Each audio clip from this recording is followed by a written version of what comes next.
Welcome to the North. Mist-covered forests, frozen lakes, and long-buried secrets. The world is changing.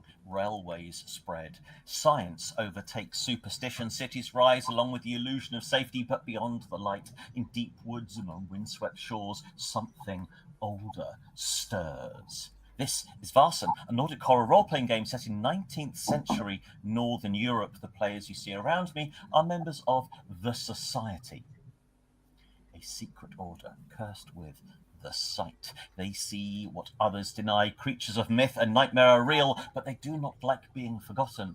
But sometimes the greatest horror is the one we carry. Welcome to Vaesen.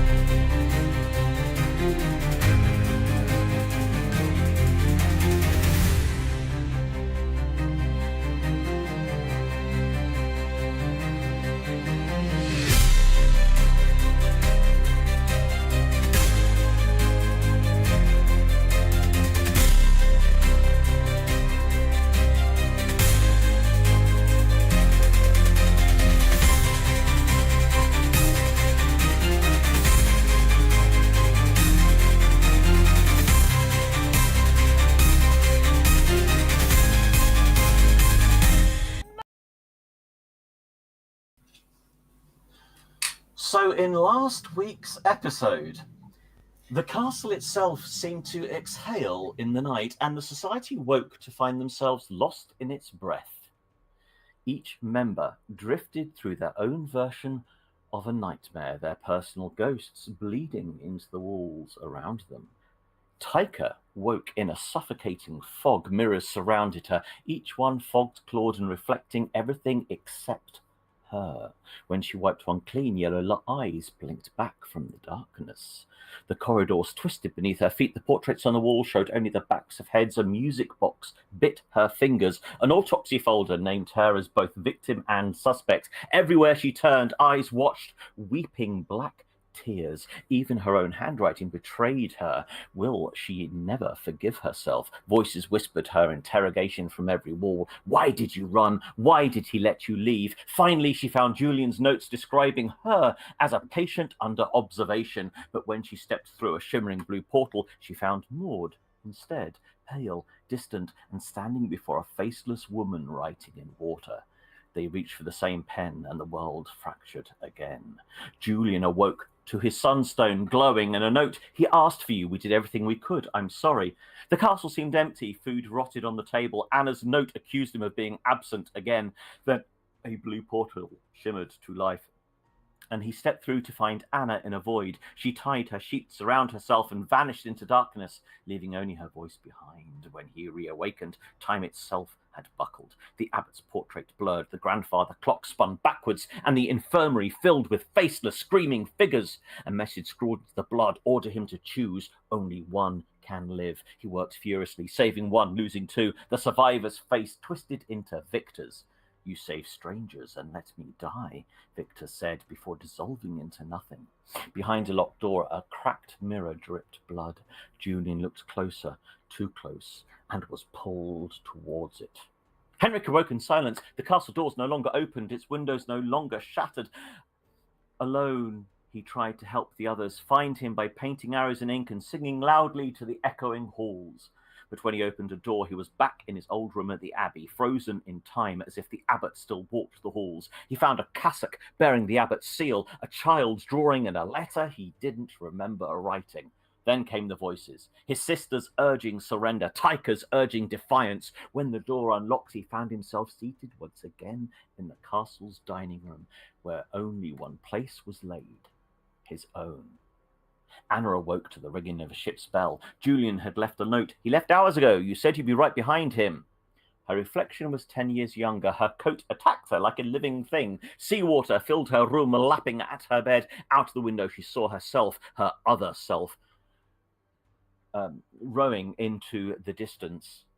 When she reached the corridor, the portraits of the Society flickered, everyone's face shifting and fading except Julian's, which became Victor's. In the infirmary, the sea overtook everything. She found herself aboard the Crimson Tempest, reading logbooks Covered in her own handwriting and one entry in Victor's, a captain should know her limits. The ship tilted and Victor appeared, stiff and cold. He forced her into a chair at the dining table, set for 3. She could not move, and the bell tolled again. Maud woke to Vanessa, sitting by her side, alive, calm, and talking as though nothing had ever happened. But soon her name began to echo around her, whispered a dozen voices, each one hers. A robed figure appeared first in the mirror and then the room itself, writing endlessly. The ink turned to water. She recognized the feature, but she didn't speak its name. Sebastian, in his own sardonic shorthand, simply wrote that he was still dreaming inside the castle, although I haven't worked out I'm dreaming yet. He'd already started documenting the night before he'd even woken for a bit. So that was kind of, in a very simplified nutshell, your joys from last time. So I guess, people, we need to get ready to dive straight in. So obviously, again, be the 2-minute rounds. We will be starting with Henrik, who finished. I was last. I was actually last week. No, you weren't. Oh, okay. No. Okay. We finished with I was Julian. last in the order anyway. Specifically so that we would start a clean round with you. So yes, again, 2 minutes, cut sharply to the next. Just a little note for everybody. Please don't speak in other people's turns unless you have been directed to do so by me, please, because otherwise we're eating into each other's times. So if you have questions, save it for your own turn. And with that, does anybody have any questions before we start? Taika says WTF.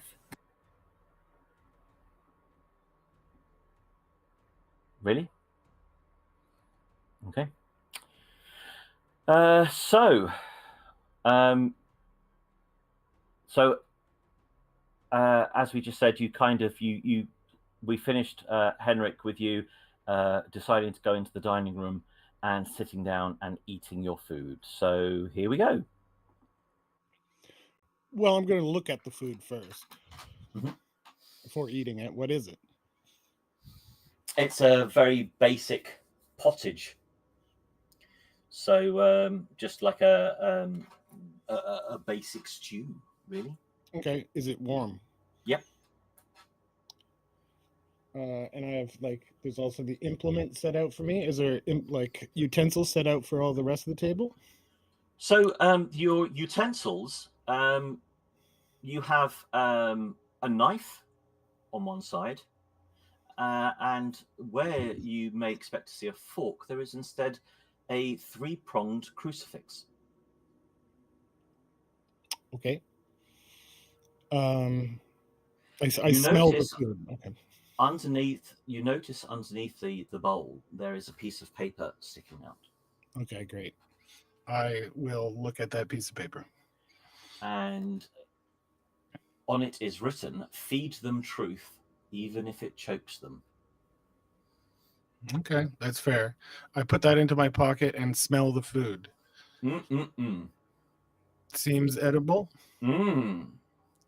Okay, try a little bit. Oh my. Tasty, tasty. Okay. Well, I'm just going to have a little bit. I don't want to overdo it here. I don't know what's going on. Sure. I will... Well, okay, I'll have a few more scoops, and then I'll go back out into the hallway. I check the drawing room door again. Just open the door and look in. Yep. Nothing's changed. My room? Yep. Okay. Nothing's changed. Then I will go upstairs to the library. Okay. And with that, Maud.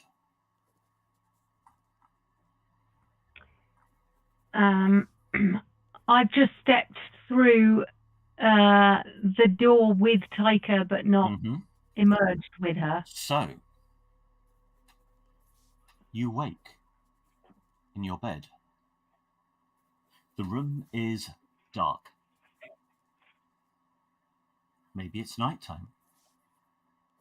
But in the very faint light that there is in your room, you notice on your dressing table that your ink pot has fallen over and the ink is flowing onto the floor, and you realize that it's the ink that's giving up a faint bioluminescence, and it seems to be moving and shifting around the floor as if it's trying to form letters on its own.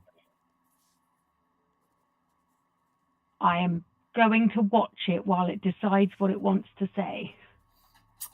It doesn't seem to be making its mind up at all. It seems to just be making random letters and just flowing and moving, just a constant flow of bioluminescent ink in the darkness.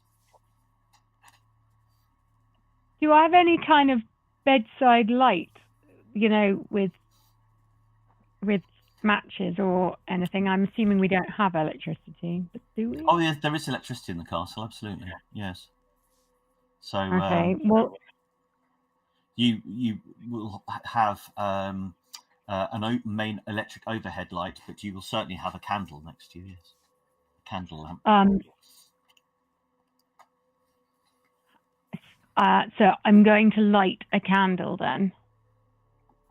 Okay. Fabulous. And then I'm going to look and see if the ink is still there and still running across the carpet. Okay, Taika.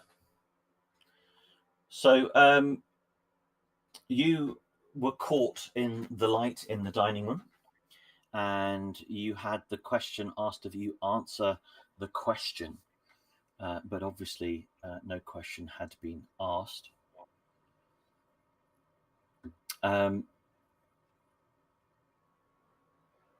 You notice there is a table just in front of you, and placed on it are 3 items, which are all lit individually. One is a silver bell, the second is a muzzle, and the third is a mirror. Right.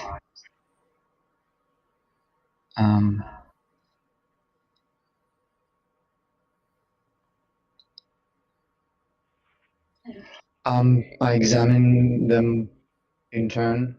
Mm-hmm. They are very ordinary. So what are you doing? Are you just looking at the bell? Are you picking them up and looking at them? Yes. Okay. Taking them in hands. Okay. So the bell is, the bell is plain, totally plain. There's no markings on it at all. The muzzle is designed to fit quite a large animal. Bizarrely,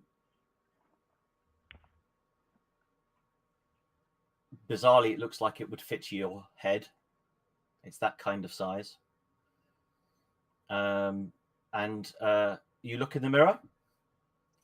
Yes. So you look in the mirror, and Julian looks back at you.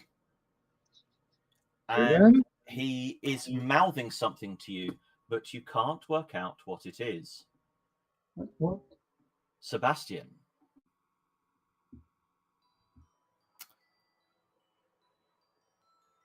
So you were in the library. Oh, I forgot how creepy that looked. And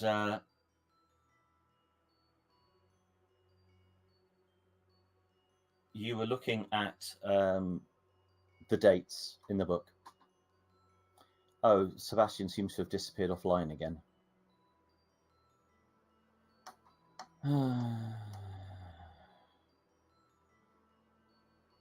Oh, back again.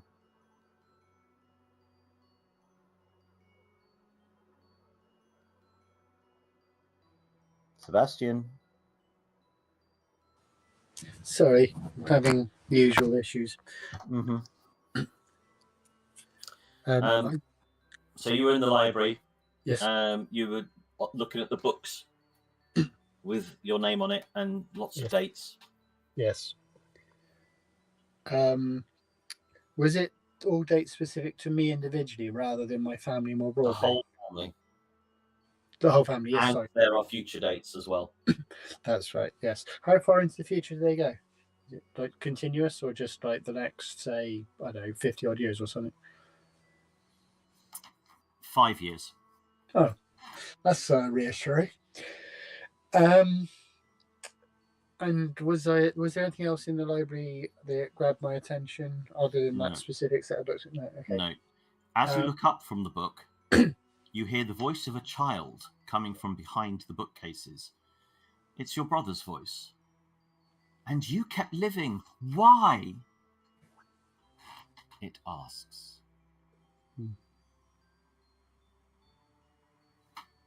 From behind the bookcase.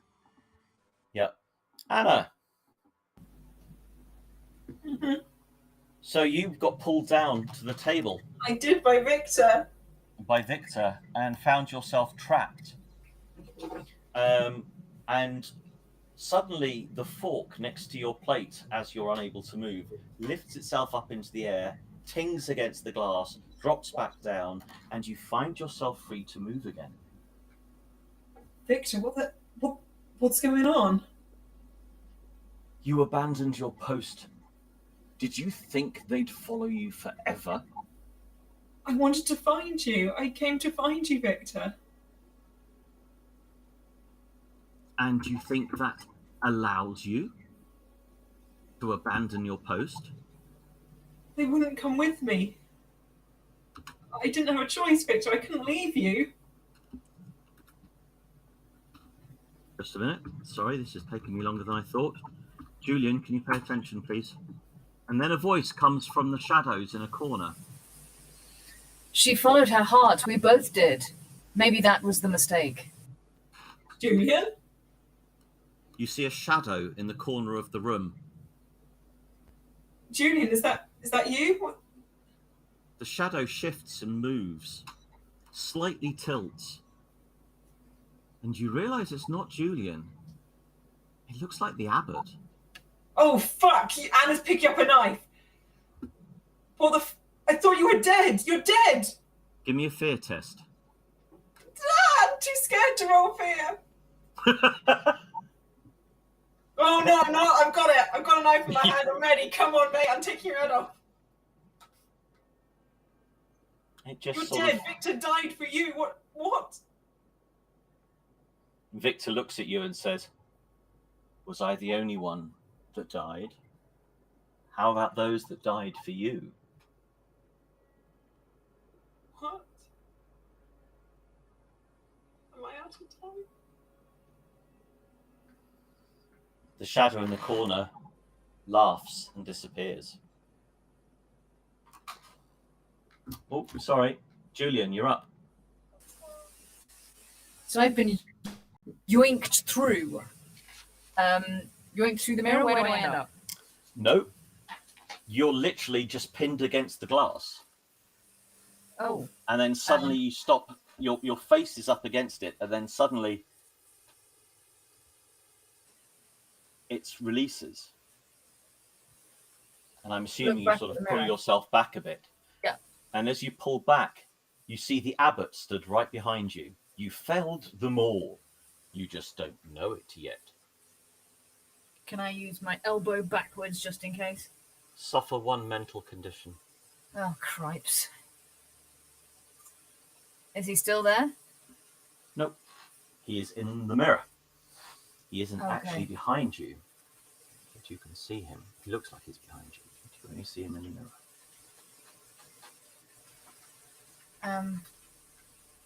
Can I test if I can actually go into the mirror if it's solid and made of glass? It's solid. Okay. Cracked. Blood running down it, but solid. And I'll just say, you're dead. This is all you have left.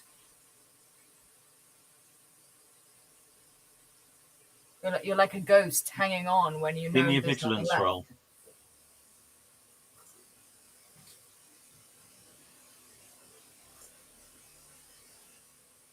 Three. The mirror suddenly warps and changes, and becomes a blue disc in front of you. Who do I see through it? You can't quite work it out, but there is definitely somebody. There's a couple of people, in fact, you possibly, but definitely one person you can see. I'm gonna gird my loins and step on through. Fabulous. Henrik. So I go upstairs. First I Into check. the library. I was gonna what? You were Well, going to go to the library, yeah? Yeah. I was gonna check my bedroom door first while I'm up there. I couldn't get Yep. into it before. No, you could get into your bedroom because that's where you started. So yeah, your bedroom is as it was before. You've got the painting on the wall that shows you the bishop. Your Bible is sat there open on the desk, so it's exactly the same as it was when you just left it. And nothing else changed in the hallway? No. Okay, I'm going to quickly look at the Bible that's open on my desk and like kind of riff through it. So expecting to find a note. It's open on Psalm 23, which is "The Lord is my shepherd," for those that aren't aware. But the last line has curiously been rewritten. And the last line now says, "And I shall dwell in the house of the abbot forever."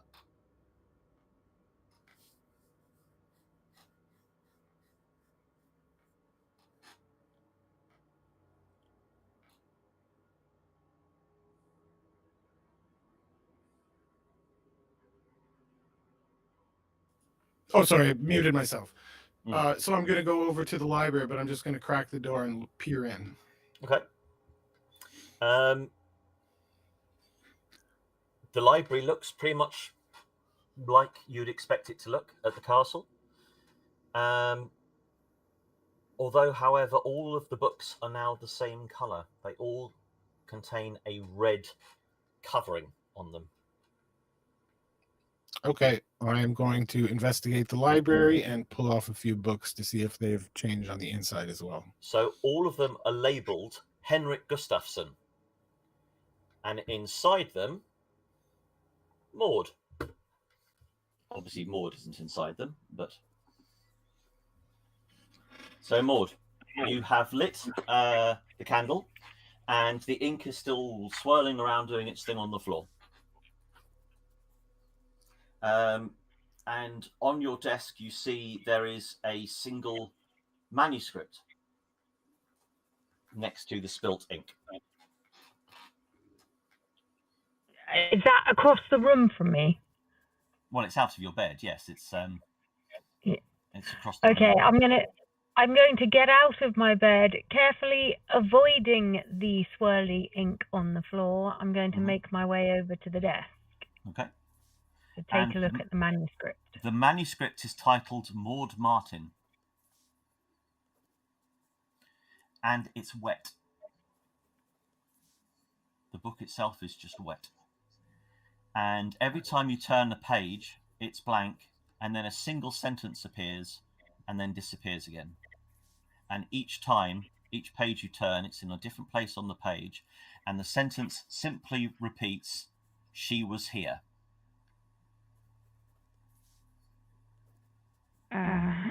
You hear scratching on your bedroom door.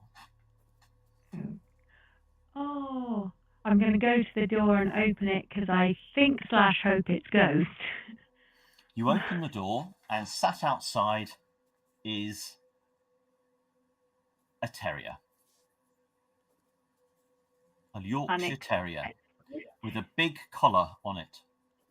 And attached to the collar is a label which simply says Vanessa. I'm going to kneel down and put a hand out to the little doggy. Okay. Taika.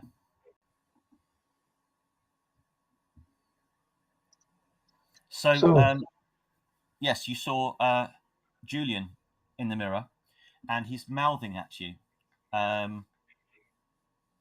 After looking at it for a little while, which you just have been, it looks like he's asking you, where were you?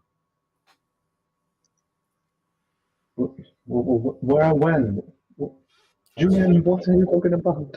Just repeating. Where were you? Where were you? Where were you? Give me Is a it- fear test. Of course. Let's see. Fabulous. I'm scared. Sebastian, your turn.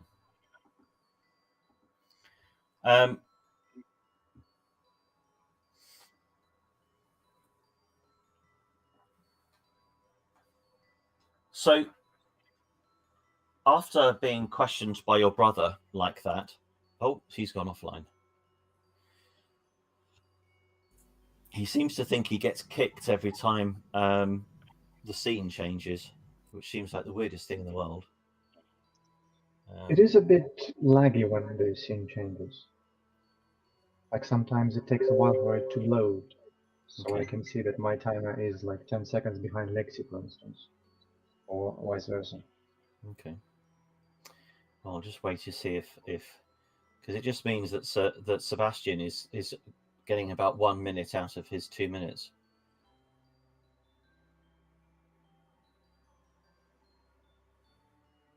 Are you and Julian in the same place? Are you with us, Sebastian? I am now. Okay. So as your brother's voice speaks to you, in the bookshelf in front of you, a drawer pops open. And inside, there are mementos from your childhood. At this point, it could be anything you can think of. I'm not going to stipulate what they are. But they are mementos from your childhood that remind you of your brother and time spent together. And along with them is a lock of his hair.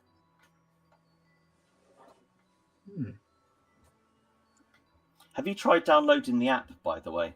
There isn't one in the Apple Store. Oh, how bizarre. That's frustrating. Indeed. So I will give you an extra minute. It's kind. I will pocket some of those things that you know, I probably can't carry everything all the time, but I'll pocket some of those things and look around the room for any other thing that looks of relevance. But if there's nothing there that grabs me, I'll leave the library and start to head downstairs to the rest of the building. Okay, give me a vigilance roll, please. Of course. Okay, thank you. So where do you plan on heading? Well, there's been a lot of draw towards communal space and ballroomy type environment. So I think the most communal space we've got is probably that front sort of parlor type room. So I'll aim for that, I'd imagine. So you'll go downstairs. Indeed. Okay. There we are. There is your minute. So, Anna. So obviously you've just been the abbot has just Vanished. started to vanish, and at that moment, Can I throw the blue dagger at him disc- as he starts to vanish? You can, Oh, yes, yeah. absolutely. And as the abbot vanishes, a blue disc suddenly expands out of the same space, and Oh, no. Julian steps forward. Can I have an agility roll from you, Julian, please? Oh shit! A what roll? Agility, because Anna's just thrown a knife at you. Wonderful. Again, Julian, I'm sorry. We've not been in this situation for a while. I'm so sorry, Julian. Oh my god, I get stabbed! She stabs me again! Oh, I hit him He with the does. Take 1 physical damage, please. Oh, blast it! Where does she stab me? chest. You choose. Yeah, in the shoulder if you like. I think Wherever you yeah. like. That's why I was Okay. aiming on the abbot. It's nice and meaty there. Yeah. To be fair, I think Julian's a little bit taller than the abbot, so I think it might be the ribs I got you. Oh, great. No, you were in a bit of a panic when you threw it. So Alright, anyway, come on. So Julian, you've just been hit by a flying knife as you step through. Oh, what the gods! Fuck shit, Julian! And it's gonna run and be like, fuck, sorry. Don't touch it, get it. Ah, God, this hurts. Is there any... Sorry. I need something can to keep stem the rolling, blood of when I course. take it out. Do what? You can keep rolling because you come straight after Anna anyway. So I didn't think you were the abbot. This is the abbot, Julian. Well, I'm not, and now I've got a knife sticking in me. I know. I'm sorry. Here, Anna's going to grab. This is very much. Things haven't changed since we first met. This is very much a stab first, ask questions later. You materialized in mid-air, Julian. I did that before. You didn't stab me. Yeah, I know, but you weren't the abbot before. I'm not him now. God damn you! Have we got anything? Cloth. Why is Here, Anna gives him the napkin that she'd already grabbed. Here. Julian looks down at the floor at his very wet feet. What is this? no, it's not wet in this room. It's not wet. Okay, it's not wet in this room. No, but you are very much on board a ship, and Victor is sat at the table. And I've only just realised this. Mm-hmm. Do you want to sit down? He's stiff as a board. Yeah, Anna looks back at him. I'm not sure that's him. He was being a bit odd. Well, help me bandage this up maybe, and then we can take a look. Could Julian check that wound? Make sure it's a real wound. I mean, I can roll medicine. No, it is. It's fine. It's real. Wow. There you go. Can I do something good? Yep. You staunch the bleeding. All right. Very quickly and professionally. Thank you. I've been around people who've been stabbed, and not all by me. I'm not surprised. Right. Let's go But and Julian, anyway, Anna grabs Julian by the shoulder. Sorry. Oh, ah! It's the abbot, Julian. Yes, I know. I just saw him. He was through a broken mirror, and yes, strange things around him. I don't know why he's back. It's like a ghost who won't let go. Yes, but I think he's trapped us in this weird, whatever shitstorm this is, and it gestures around the place. Like, weird stuff's been happening. Are we, we're not awake, are we? Are we? Henrik. So every book is labelled Henrik Gustafsson. You open a few of them, and inside are sermons, psalms, and confessions, which you recognise from throughout your practicing life, shall we say. Mm-hmm. And that's the whole library is full of these? Yep. Apart from one book which has a green binding, which is sat on its side on a table. Okay, I'll grab that. The book is entitled The Girl in the Field. Okay. Can I have a vigilance roll from you, please? Mm-hmm. Fabulous. And can I also have a force roll from you, please? Wow. Okay, well done. So as you pick the book up, a blue disc, a blue circle materializes in front of you, spinning like a vortex. And looking through, you can see somebody that you vaguely recognize on the other side. I grab one of the red books and whip it through. Okay. And it goes through the disc and kind of disappears. I'm going to check this book, though, just before I do anything with the disc. Okay. The green book. I was going to open the green book. Yep. Okay, so when you open it, the book describes in detail the day your sister died from her perspective. Oh, no.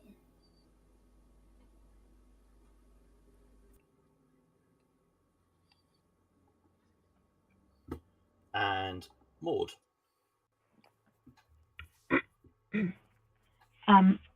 So I've just put out a hand to the little, hopefully harmless doggy. Yes, indeed. And the dog sniffs your hand, and its tail wags a little bit. Oh. So I'm going to stroke it and then ask it if it wants to come in or if it wants me to come out.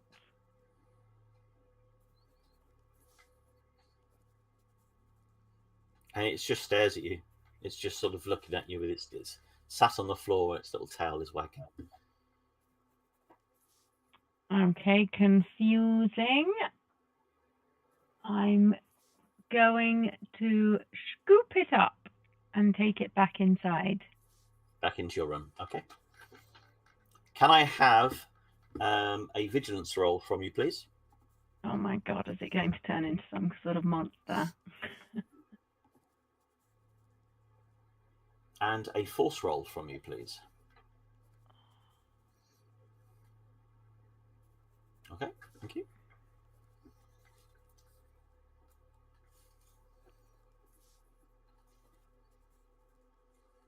Anything else? No, the dog is just okay. I assume the ink is still waving about on the floor. Mhm. And still nothing to read. I'm just going to try and ignore the immense strangery of all of this and go and sit back on my bed with the dog and just look at it, trying to ascertain what the connection with Vanessa is. Fabulous. Taika. So, you sort of recover from your shock of seeing Julian's face.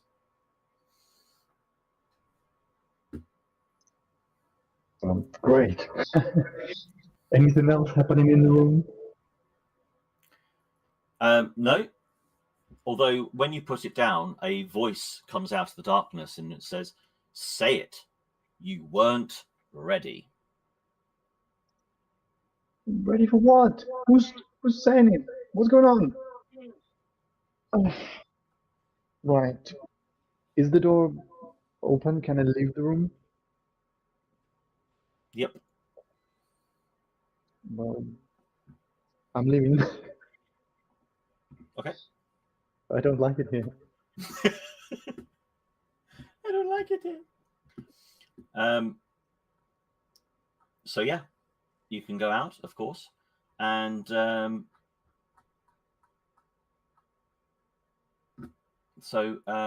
where are you going to go then? Where next? What options do I have? I think I've been to the kitchen and to Julian's medical room. Any other doors? Lights? You went into the dining room. Yes, you did. You've just done that, obviously. So yes, as you go back out into the hall, the bookcase at the end of the hall, which leads through to the occult temple, swings open. Not sus at all. I'll go and check it. Okay. Give me a force roll, please. Come on. Okay. Fabulous. Nope. Right. Is Sebastian with us?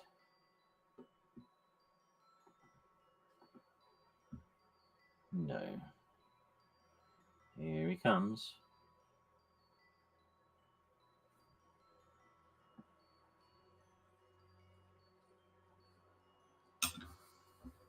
Gives everyone a chance to take a breath from the excitement and the tension.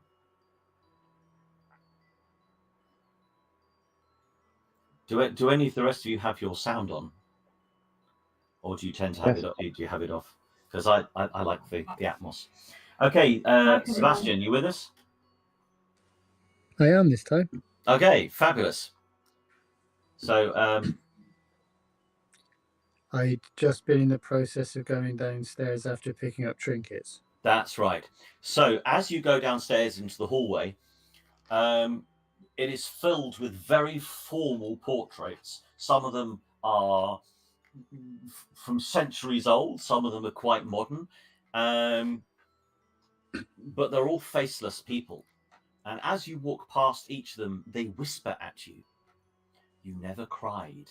He waited for you. You were the clever one. And then you notice one of the frames is empty. I'd look at that one more closely then. As you look at that one, you see it's almost like it's deep. And in the distance, you can see your brother.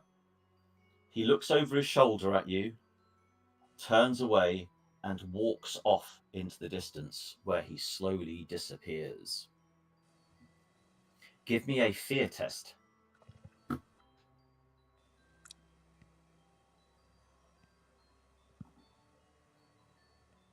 And can you give me a force test, please?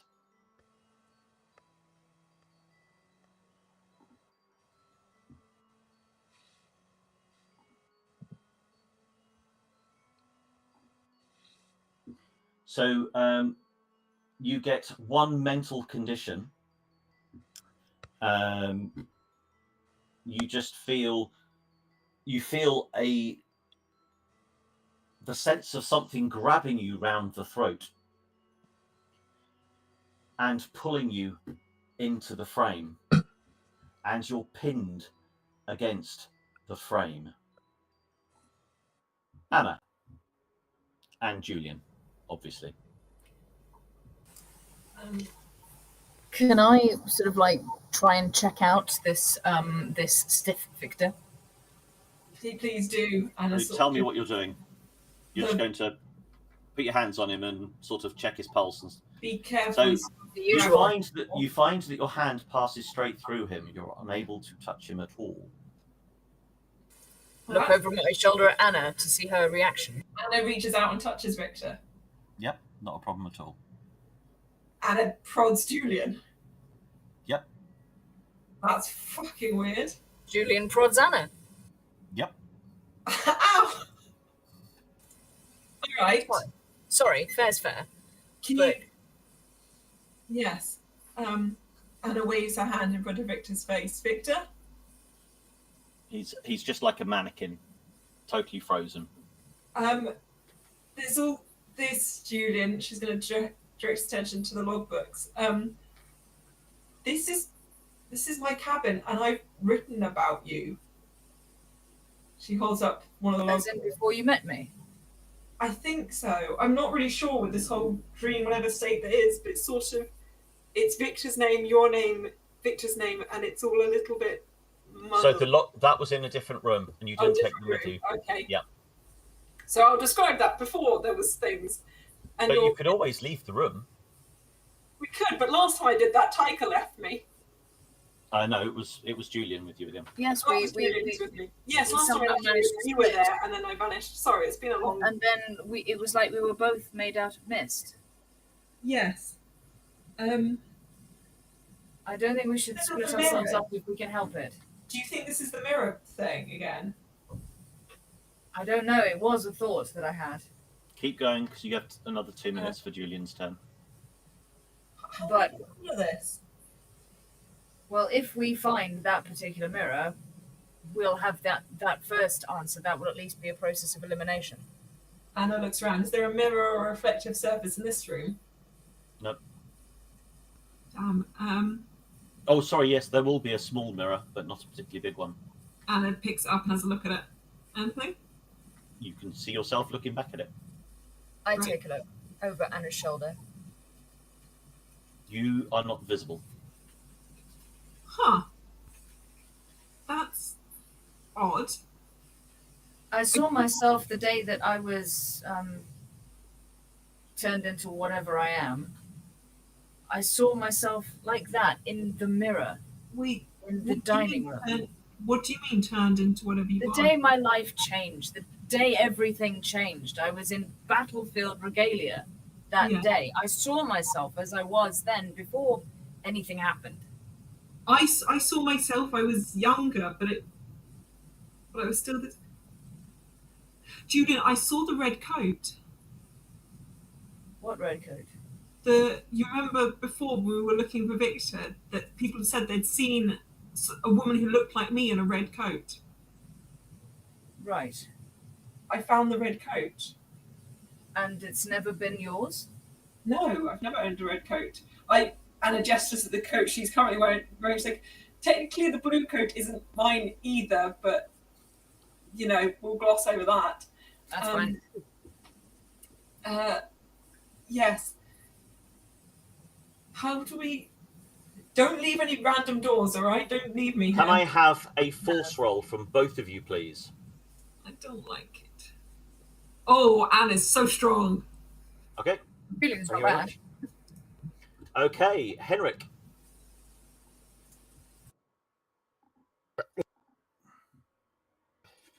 All right. So back in the library, I just threw one of the through the books, green, through there. or the red book through the thing, and nothing happened. It didn't change. Nope. Is there anything else in this room that looks notable or out of place? Nope. Other than the giant No, blue there's portal? just this thing floating in the air in front of you. Okay, I'm going to grab the green book and a handful of the red books, and I will pass through the portal. And pass through the portal. Okay. That's cool. Okay, what Maud. The books. Okay. So, Maud, you're sat on your bed, stroking the dog. Yes, and wondering why it has Vanessa's name around its neck. I'm going to take a closer look at the collar and just check whether there's anything else on it. There isn't. Just Then an I'm gonna ordinary. look at It's just it's just a wood. It's a small piece of wood with the name Vanessa carved into it. Okay. So I'm going to look at the dog and feeling like I'm a little bit mad, but then I am more experienced at talking to dogs than the average person. I am going to say to it, where did you come from? You aren't Vanessa, are you? And then I'm going to wait and see if it in any way understood me or responds at all. He's just looking at you. It's just a dog.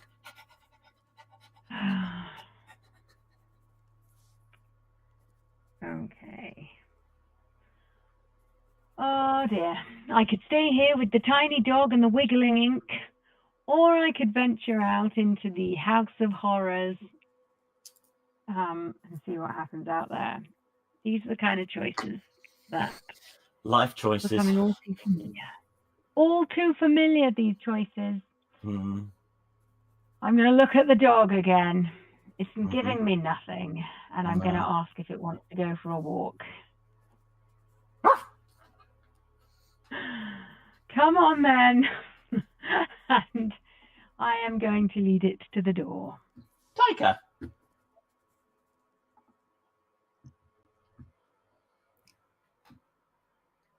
So, do I get into the occult temple? So you go through the door and you see there's stairs descending. Okay. Stone stairs. I will carefully go down. And at the bottom of the stairs, there is a door, a wooden door.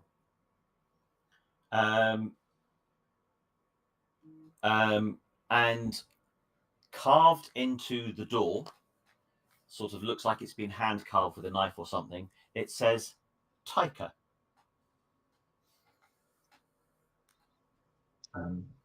Nice. I go through. Inside, you stand in what looks like a stone prison cell. And in the corner of the room, there is a figure sat with its back to the wall. It is you, sat in prison garb. Your face is dirty. You look like you've been crying. Your eyes are open, but your mouth has been stitched shut.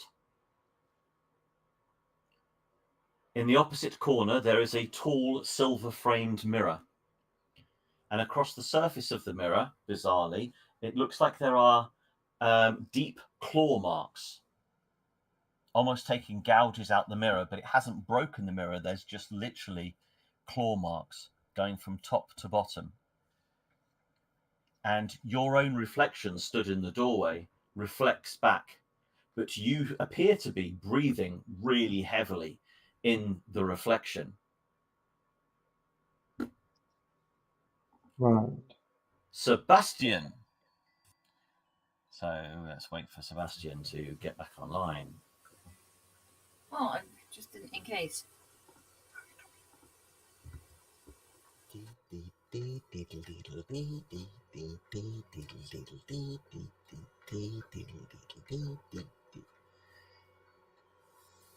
Wait for Sebastian, wait for Sebastian, wait for Sebastian.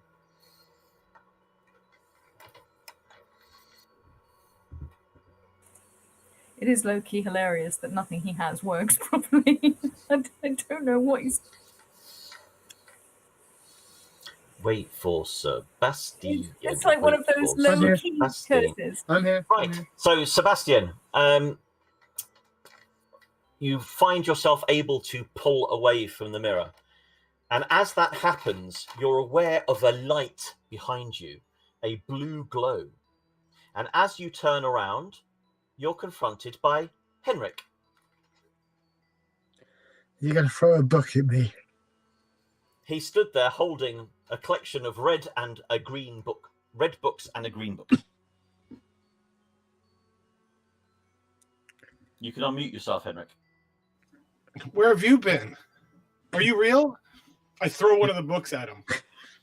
I think you already have. And it passes straight through him. Fantastic. Well, that was weird. I know that just went straight through me, but I do think I am real, yes. Maybe Okay, well, throw something at me. I'll try and find one of the trinkets I got out of the drawer earlier and throw that through. Yes, and it passes straight through him. Yes, I think we're real, but the things aren't. Or maybe we're not really us, but we're both experiencing it. You know what I mean? Yeah. I mean, I wouldn't have known what I meant a while ago, but we've seen some stuff, haven't we? Well, we should stick together. That's all I know for sure. Well, that would be great, but we're talking through a hole. I don't know how to actually stick where you are. How big is the hole we're looking through? What hole? Well, whatever portal-y, glowy. No, he stood there right in front of you. He's walked through the portal and he's right in front of you. Right. Okay, fine. No, in that case, I do know how to see it. Can we touch each other? Oh, if you can try if you like. I know it's not that kind of game, but I just a tap on the shoulder to see if he's passes through him. Oh, bugger. Oh well. Shall we sort of progress into something like the front room to try and see if we can find other people, whether we can interact with them or not? So you can see light emerging from under the dining room. And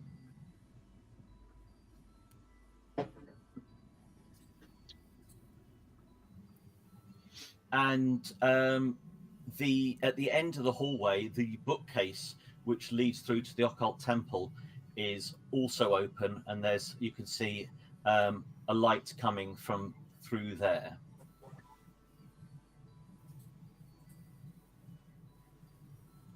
Shall we go in the dining room and see if anyone's in there to begin with? I've been there before, but we should check it out again because I don't know where I am because I could touch everything before. Well, yes. Sure. Well, maybe we can touch everything around us, but not things from each other's experience. Okay, on to Anna and Julian. All right. So, how the fuck did we? defeat the mirror person last time. It was something about Maud's journal or something like that. I don't know how we're going to figure out what and where, but there must be something. There's got to be some clue somewhere. How did you appear? I just saw a blue glow again, just like before. But I haven't seen anything like that. where are the others? I haven't seen anyone but you. I haven't seen anyone but you. Do you think the others are all right? Do you think they're back at the house? Maybe because of our connection, we were drawn to each other better. I don't know, but Maybe. All right. So look around and tell me if there's anything that obviously some things like Victor doesn't make sense. But is there anything else that doesn't make sense to how you remember this place? Anna looks around. Is there anything that's out of the ordinary? No. I mean, no. She dressed us at the cabin. This all looks as it was. I mean, it shouldn't exist. It doesn't exist anymore. But it's here. I seem to be it's very. Anna looks to Victor. He was blaming me, Julian, for leaving the crew, for leaving them. In real life, or do you mean just now? No, in here. That's what made me think maybe it wasn't Victor. Because he wouldn't do that, but that was something that you might say to yourself. Yes. Victor said something to me too, just before I came through. You saw Victor too? Yes, I saved him on an operating bed. 2 other people died so that I could save him. They didn't have faces, and then the one that I'd saved turned into Victor. And he accused me of betraying him, why was I here and he not, that kind of thing. I tried to explain to him that I hadn't even known of his existence when any of this happened. But this is all something, it's almost like this is all happening within our heads. These things are what we would say to ourselves and not what the likes of Victor might have said to us. Yes. Abbott? Anna calls. Come on, we're done playing your games. What do you want with us? We should have looked into him more. We should have. He was dead, or at least we fucking thought he was dead. But what I mean is, we don't know if he was always, if this person was always their natural, or if at one point this person was their own person. Do you see what I mean? Any kind of. Yes. Well, considering they were sort of shaping Henrik from a young child, they were at least the Natron for a considerable period, if not just most of their lives. Yeah. Oh, it's so confusing. Oh, God. Has Victor responded to you when you've tried to talk to him? He talked to me before, and is going to go up and lay a hand on his shoulder. Victor? Julian passes his hand in front of Victor's face. Victor, you in there? She sort of backs away from him. I think he's a reflection of your memories.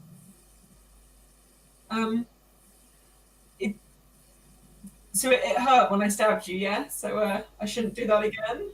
It definitely hurt. If you wouldn't mind refraining from stabbing me for at least another year, that would be wonderful. And we'll just have to wait for Sebastian to come back online again. Sebastian? Well, yes, it should be Henrik's go, but Henrik is with Sebastian, so it just so happened that you two went into the same place, and because of the numbers that you drew subsequent numbers, so yours got to flow together on this occasion. But of course, Sebastian and Henrik's don't. So we'll just wait for Sebastian to come back online. He looks like he's back online. Sebastian? Ground control to Sebastian Talbot.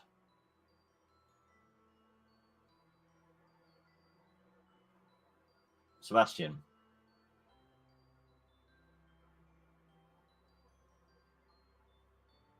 but we don't hear you. Oh, joy. Can you make yourself into a place where either Taika and or Julian are, please, so that we can hear you? Because this We're is in my getting bedroom. incredibly frustrating.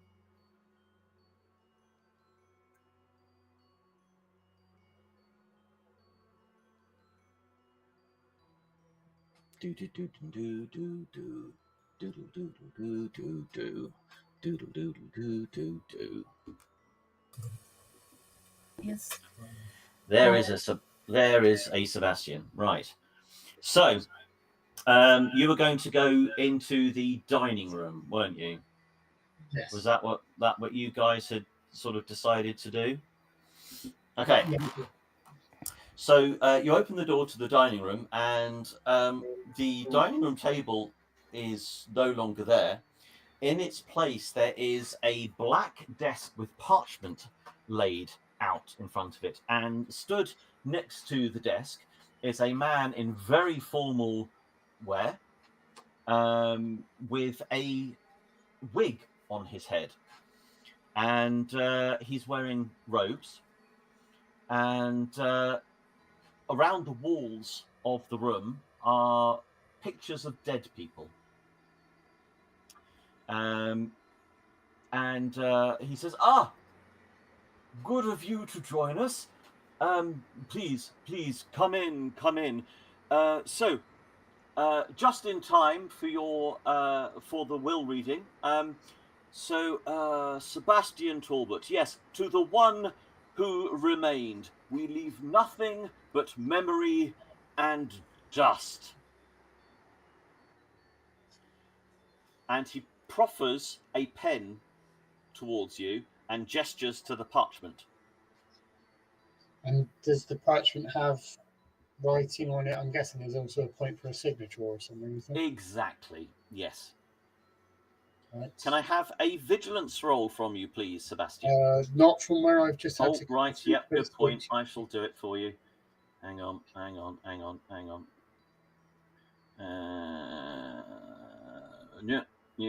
Vigilance. Of course, you won't be able to see what I roll. You scored 1 success. Okay, so you take the proffered pen and you go to sign the parchment, and as you do so, the parchment rolls itself up around your wrist and pins you to the desk. Oh, good.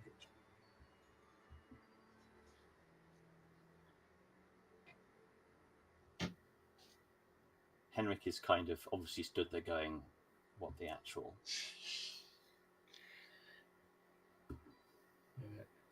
Maud.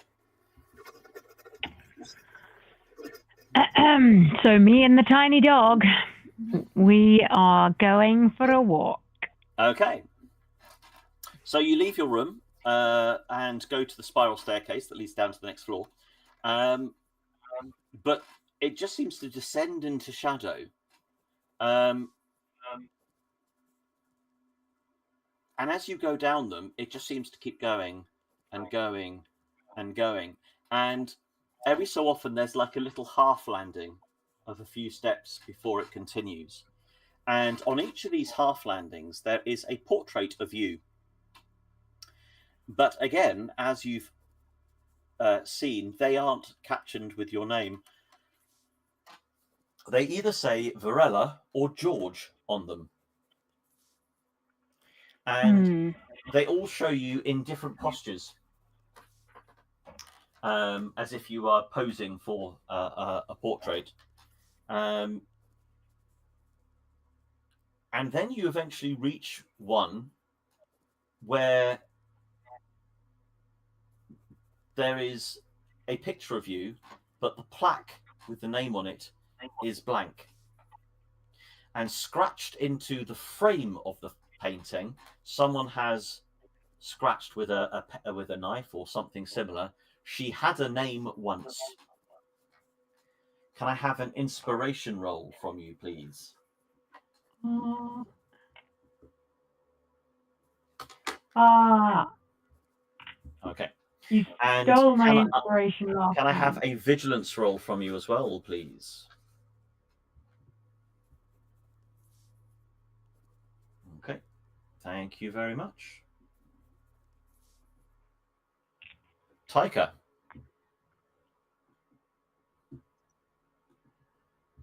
So, is the other me alive, moving, doing anything? She's sat there, her eyes are open, mouth is sewn shut. There's this other you staring back from the reflection in the mirror, breathing heavily. So I'm assuming you go into the room. Yes, yes. And as you do, the version of you sat on the floor looks up at you, and there are tears pouring down her face. In her lap, there is a bundle of red thread and a bone-shaped lockpick.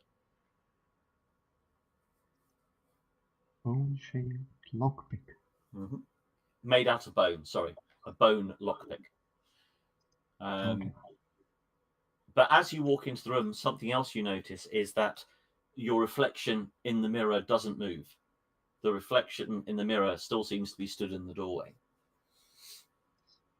Interesting.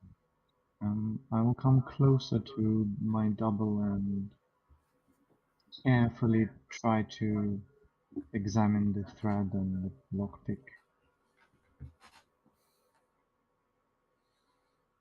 Okay. It's just a very long ball of red thread and a lockpick. But there is a little hole on the lockpick, as if like a needle. Right, can I try and pull the thread through that hole? It fits. And with that, we are back with Sebastian and Henrik.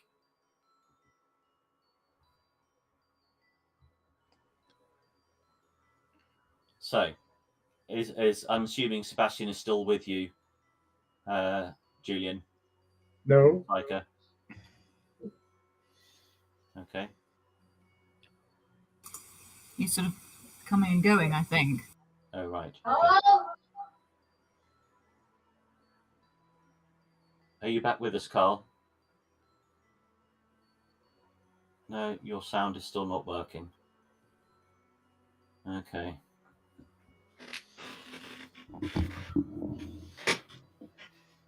So, Henrik, anyway, you can see Sebastian pinned to the table.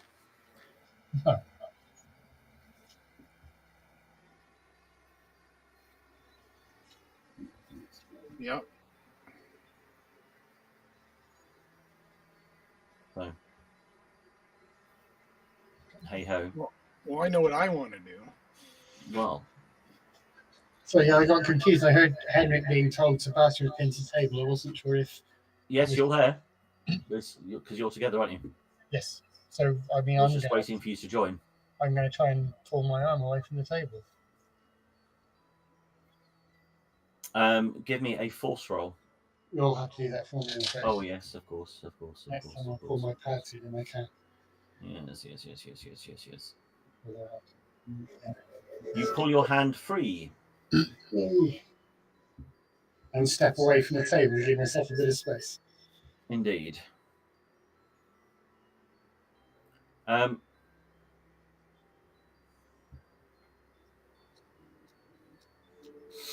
The solicitor that stood there turns to you and says, "There is one clause unwitnessed. Speak your name and take it." Me, so Sebastian.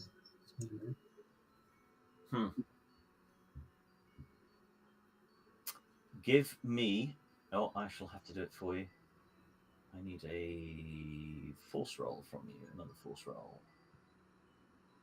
That's 2 successes. And then I need to do that. Okay, that's fine.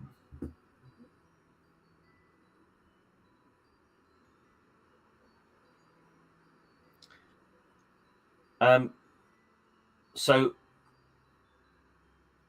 in front of you, a door opens. Is this like the black ones that we? It's not a black one, no. This is. You can see there's a corridor which has got lights leading down the way. Henrik, I suggest we both go through that. Yeah.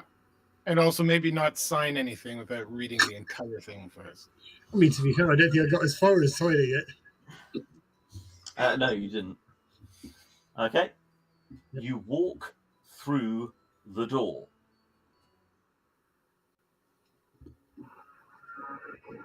Anna and Julian.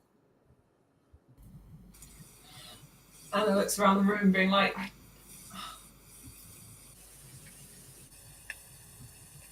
I don't... We've got to figure out what this is, because then it might yank us apart when it realizes we know, but we won't get anywhere until we figure it out. I hope there's some way we could wake up, but if, stabbing you doesn't wake you, I'm not quite sure what else will.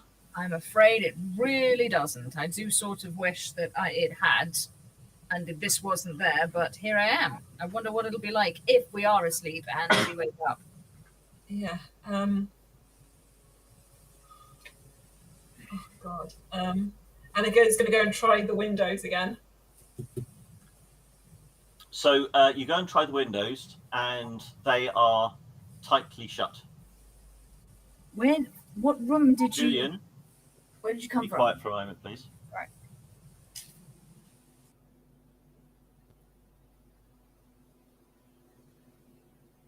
The windows are shut, Anna.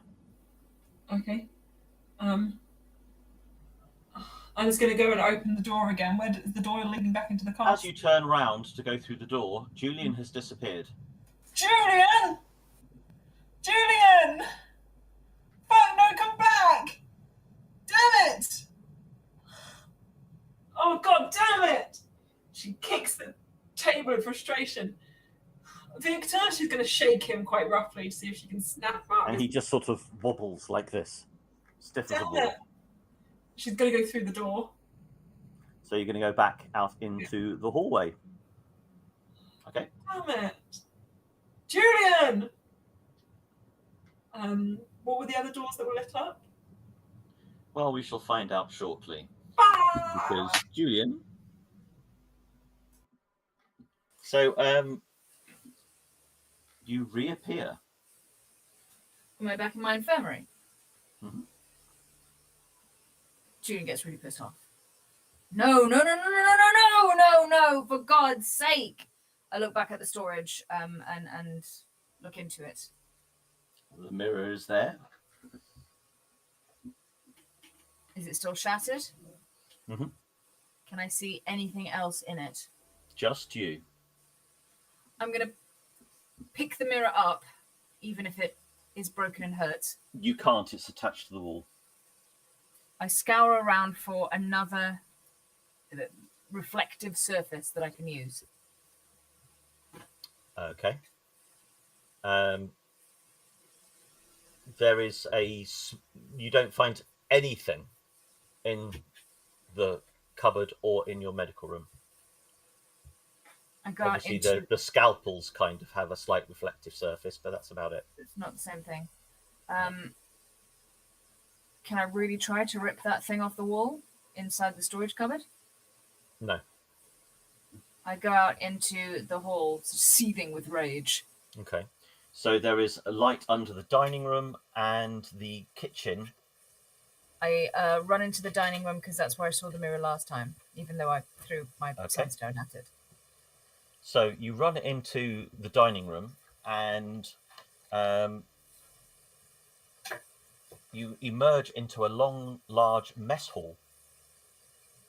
And all of the chairs are turned facing out, and there are soldiers sat in each of them, facing away, not eating. Do I recognize There is just a minute. There is a table there is a space right in front of you, with a space with your name on it. So, Henrik, you run through the door, or you follow Sebastian through the door, and you find yourself back in the library. Is Sebastian there? No. Okay, I'm going. Has anything changed in the library? Is there still a blue No. portal? It's no, the portal's gone. It's the same as when you left it. Okay, I'm going to go back down. Interestingly, the books that you took with you Mhm. seem to have reappeared, even though you are still holding some of them. Excellent. I will refill my ammunition, and I will go back downstairs and open up the dining room door again. Mm-hmm. And it's exactly the same. Whether it's my dining room or is it the solicitor? It's your dining room. So as you open the dining room door, you hear a bell tolling, like a chapel bell. Mhm. And you hear the entire castle seeming to groan, like the noise of wood being stressed. All of the lights flicker around you, and a single white feather falls to the ground in front of you. You hear a click from the living room door just up the way. I will pick up the feather and exit the dining room and go to the living room. You open the door to the living room and find yourself entering a chapel. Indeed, it is the chapel from the castle. Or is it? It somehow also looks like Uppsala Cathedral at the same time. Maud.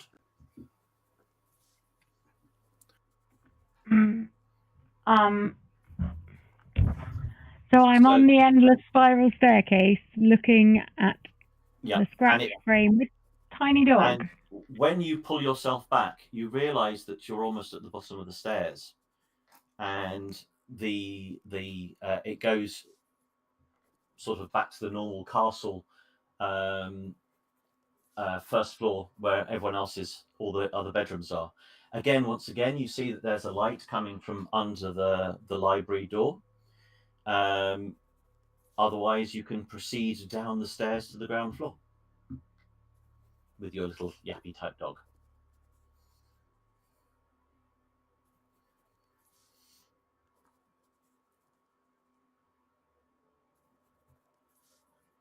Maud. Yes, I'm going to look down at the dog, ask if it fancies some books or some bones in the kitchen. And You get. it's It just looks at you. like not the chatty type. Fine. We've done the library before. Let's keep going downstairs. Okay. So when you get to the ground floor, you see lights from emerging from the dining room, Julian's medical room.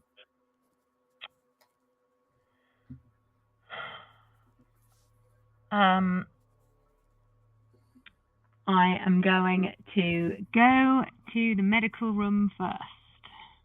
Okay. Taika.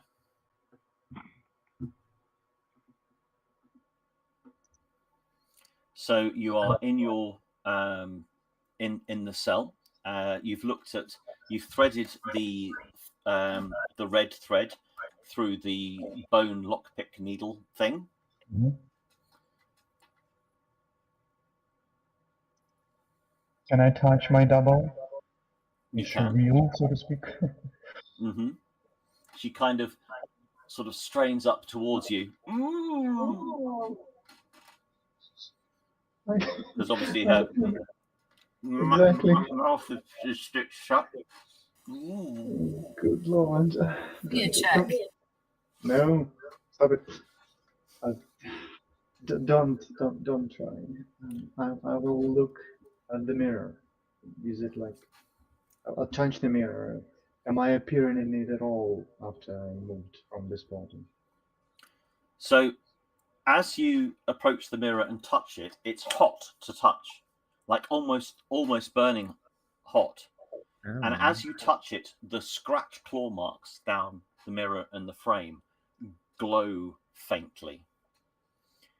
And your reflection that stood in the doorway opens its mouth and looks like it's screaming, but you can't hear anything at all.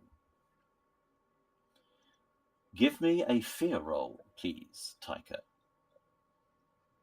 and by the way, I have a talent for fear. I can use +1, right? No, Why? not on this occasion, I'm afraid. But that's fine. 2 successes, you're fine.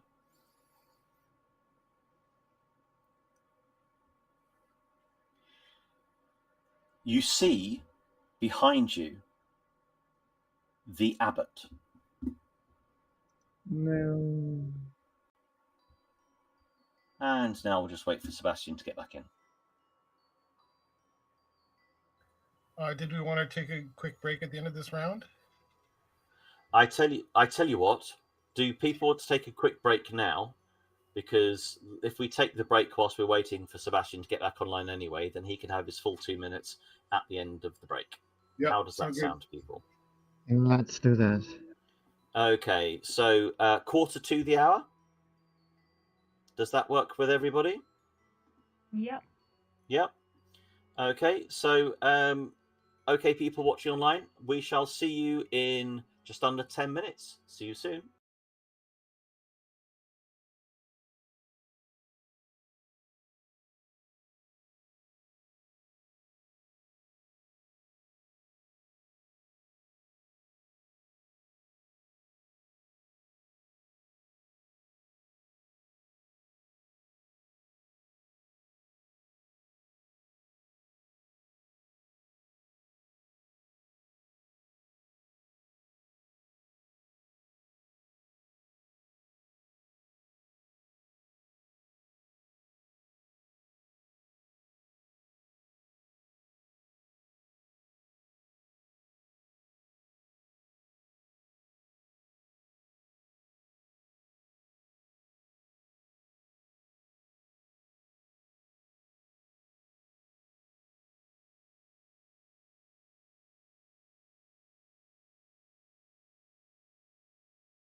bearing with us. Sorry, we run a little bit over the time that I said, but we're here, and that's really weird. Why is that timer not matching what's on the screen? Hang on, I'm going to go off and come back up. Oh wow, that's really weird.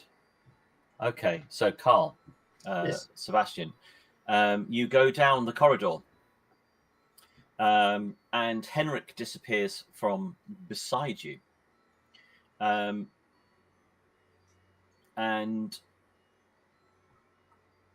you emerge suddenly in a grand mausoleum space. And when you walk in there, right in front of you is a marble coffin with your brother's name carved in gold facing you. And above it is the inscription, "We live through those who remember."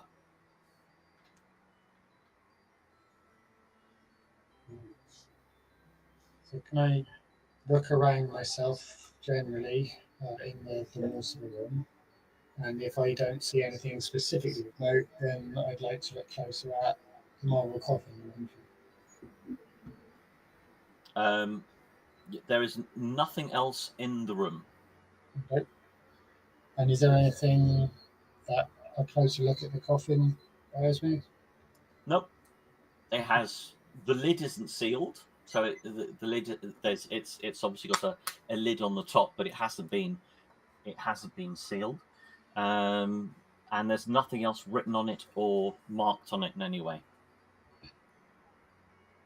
It's incredibly morbid, but given it's an unsealed lid, I feel obliged to push it ajar slightly.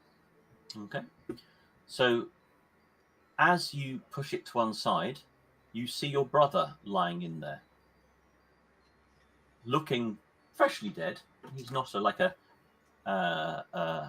bony corpse. It's just like he did when he first died. And held in his hands, crossed on his front, he is holding a piece of paper. Anna. Yeah, and what were the other doors that were lit up? So you went out into the corridor, and the option is you've got the front parlor room. That one, because that had the mirror in, so Anna's heading that way. Okay, and the kitchen has a light from under it as well. Anne's gone to the parlour. Does she still have her weapons, or is she unarmed again? No, you've got your weapons. Fabulous. She's drawing a gun and she's heading into the parlour. So you open the door and you enter, and you find yourself in the hold of the Crimson Tempest. God damn it! This familiar space that you have seen so many times. The floor is creaking. The deck has just got that beautiful, gentle swell that you're so used to walking, and you feel obviously very comfortable with your feet being back aboard a ship. And you're in sort of like the upper part of the hold, and there's a lower hold space beneath you. And you can hear somebody moving below you. And looking through the gaps between the planks, you can see the lower hold is starting to fill with water. And you can see the shadow of somebody down there wading through the water. Anna's going to go down and see who it is. As you try to make your way towards where the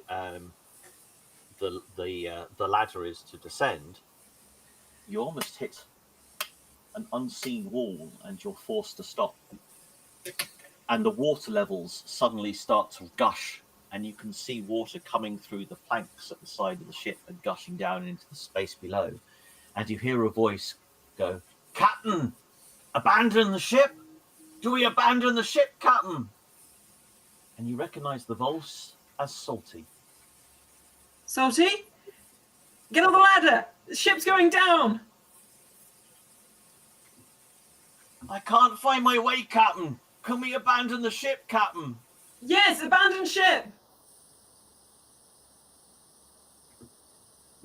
Give me a manipulation roll, please.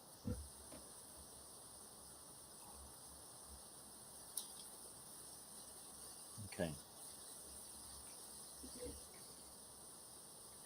I'll see what I can do, Captain. Get to safety. No one out you, Salty. Get up here.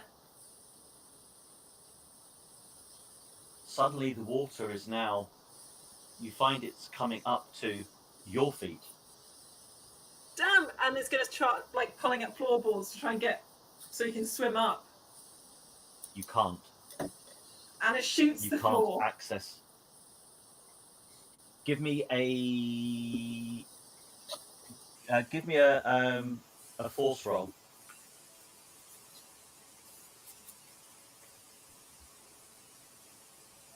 No. Okay. And now, give me an inspiration roll. I'm inspired. I won. Suddenly there is a surge. It's almost like the side planking of the ship gives way and water gushes in and swirls you around in the water. Julian. Yes. So, yeah, I'm in the dining hall with the soldiers and shiz. Mm-hmm.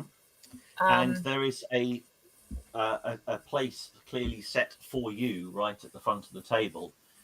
And there is a plate there, and on the plate there is a scalpel sat on top of a napkin, which seems to have some writing on it. I will examine. Are you going to sit down or just go and have a look?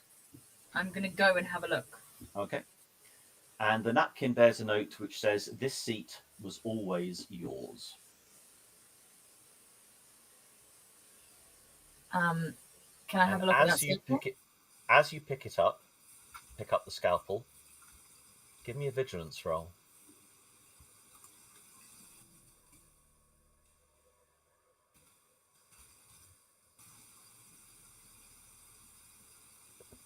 All of the chairs suddenly scrape and rotate by themselves, and so that all of the people are facing you. Do I And recognize in any of them?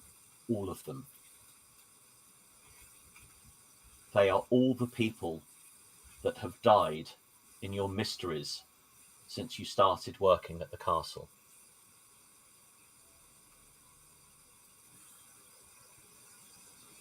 Fear check.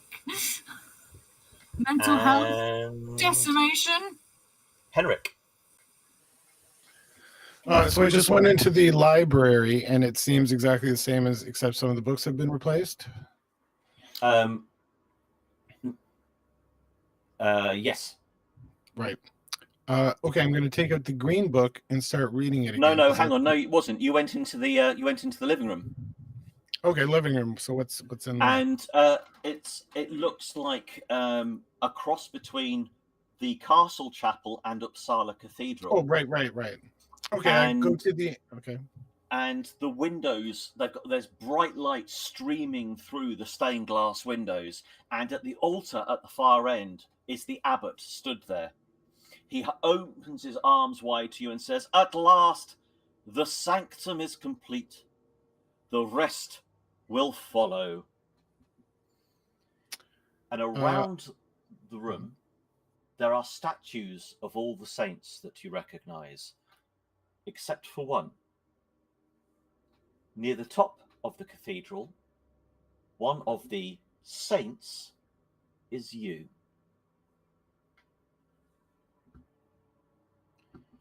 Well, that's kind of cool. I think I'm having a slightly better experience than the rest of you. I'm going to throw a book at him. I'm going to approach the abbot and whip frisbee at one of the red books at him. And it passes straight through him. I try to knock over a candle or something. As it passes through him, yeah, you suddenly become aware that all of the saints around you start weeping blood. You hear your sister's voice crying out of the air around you. And the abbot says, even now, you would raise your hand against your salvation. Maud. Yes, I am heading into the infirmary. Into the infirmary. So you open the door to the medical room, and in the middle of the room, there is an operation table, which has been made out of steel of some description. It's a shiny, reflective surface, and above the table there is a quill hovering as if poised to write. And on the table there is a mirror facing you, and it's the reflection you see is of yourself in about 40 years' time. You are greatly aged. And written on the top of the mirror, it says, name her and she remains.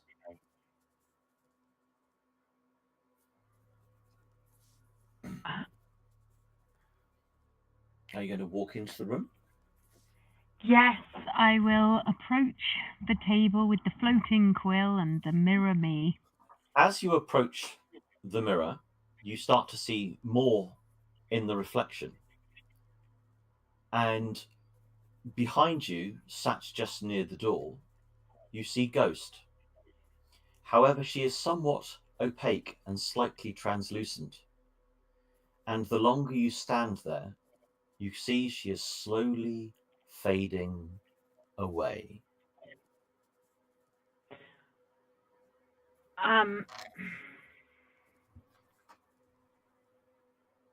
And the thing said, name her, and she will not disappear or something. She will remains, yeah. So I'm going to look at Ghost and call out Vanessa. Taika. And my screaming reflection. Sorry, your what? My screaming reflection. Your scream, yes, absolutely, your screaming reflection. And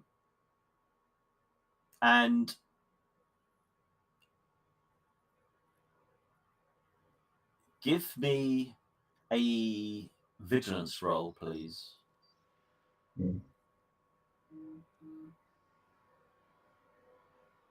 2.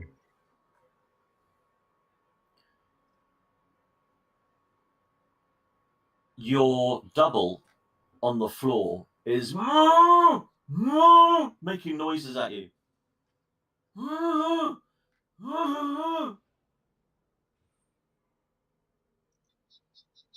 Great.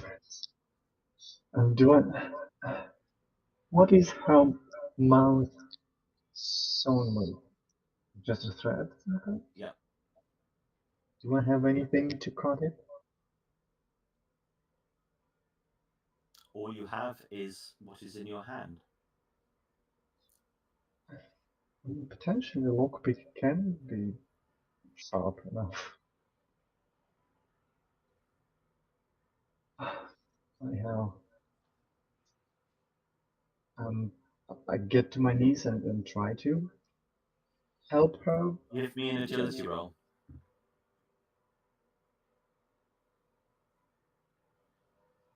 One. You manage to unpick, and your double looks up to her and says, "So it's shut before it sees you." And she looks at the mirror. What? Sorry, what? Sebastian. And there he goes. Diddle-dee-dee-dee. Diddle-dee-dee-dee-dee. Diddle-dee-dee-dee-dee. Bum bum dum dum bum bum. Let's wait for Sebastian. Wait for Sebastian. Wait for Sebastian. Are you with us, Sebastian? Go on.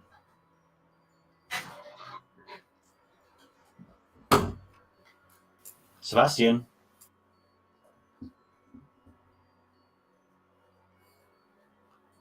Sebastian. There he is. I see him coming in.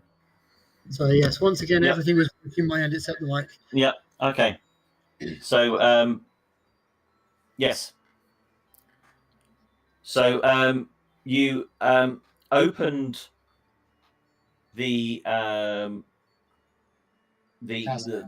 yes, and your brother was holding A piece of paper. this piece of paper, and in it says, "I always knew you cared. I just wanted to hear it once."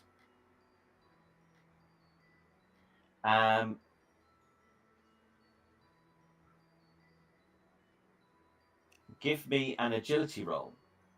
Oh, I need to do that. Again, I could have dragged the pad through, but I forgot again. Agility. Okay. So at that moment, your brother's eyes open, and his corpse reaches up and grabs your wrist and pins you. Anna. Yes, water was thinking. So, water swirls around you, and then suddenly you gasp, and you awaken on your bed.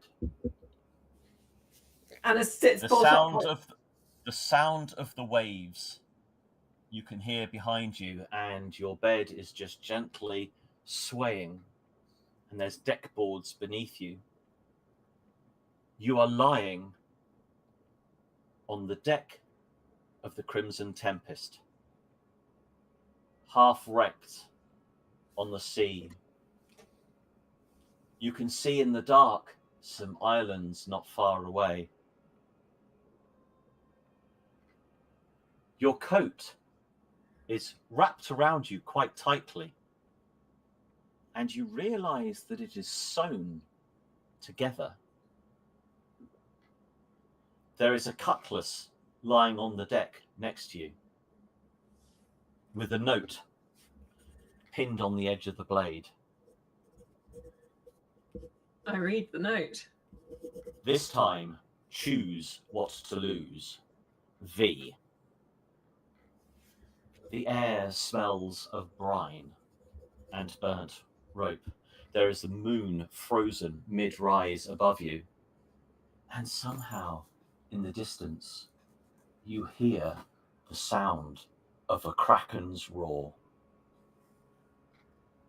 What that? Victor, Salty, Roderick, anyone there?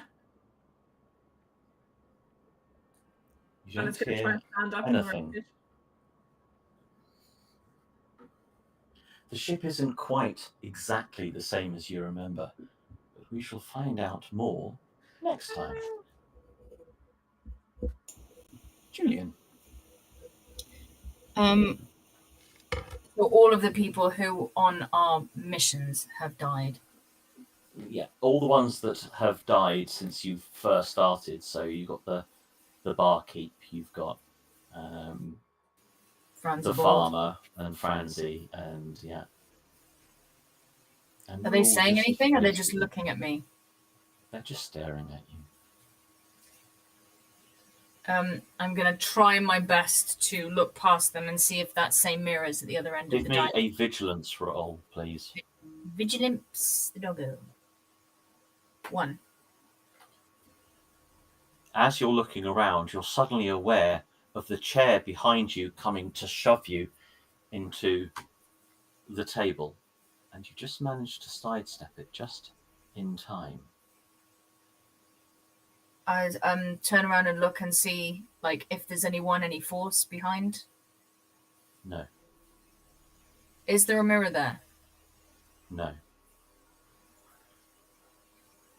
I You see, running out of the feet of all the people sat round the table, what looks like blood, and it runs along the floor and starts to run up the table legs. I run out of the room. Okay. Not for you then. Not really. Okay. So as I said, there's the Kitchen. door to Go the kitchen. Okay. So you open the door to the kitchen, you step through, and you find yourself in a tent. Clearly a battlefield medical tent. Inside there are a couple of stretchers, and once again you see some soldiers laid out on them. But one of the faces isn't quite right. Doesn't look like a soldier's face. You realise it's Sebastian. I go and try and wake him. I've overrun. Oh yes, so you have. That was quick.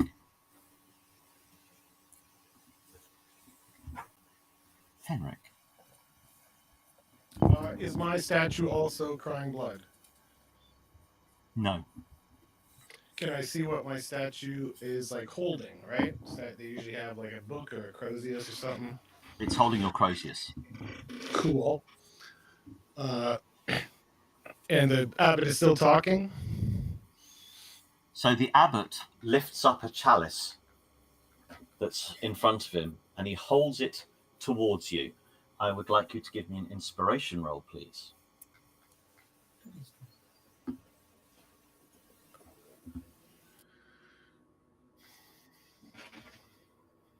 Okay. So he's offering you this chalice, which is filled with a smack it draught. out of his hand. Yeah, you do that. Okay. And does it work? Give me a force roll, please. Okay.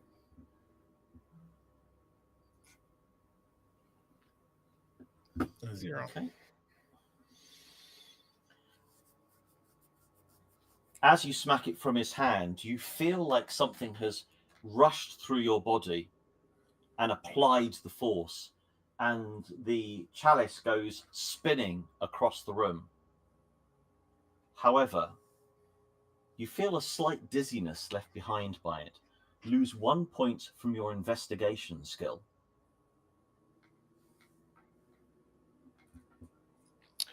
And with that, okay, you black out and fall over. Fantastic. Absolutely. Maud.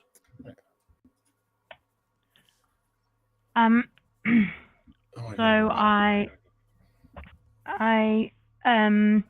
thought that I had to name myself, but then with Ghost fading, I didn't think I could risk being wrong, so I called out her name instead. You did. And the mirror fractures and splits. And when it splits, so does the table. And it reveals a doorway. The only way is through. You go through the doorway and you find yourself back in the hall, right in front of the living room.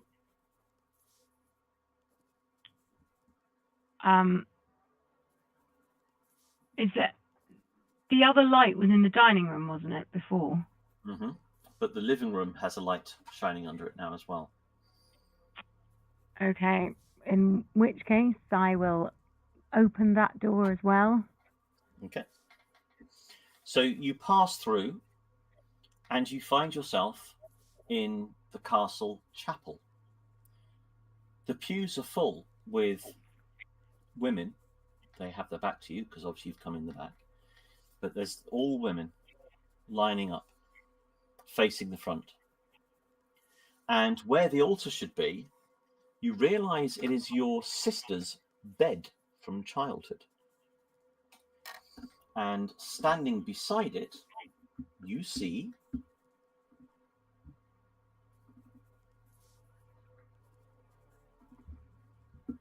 this person.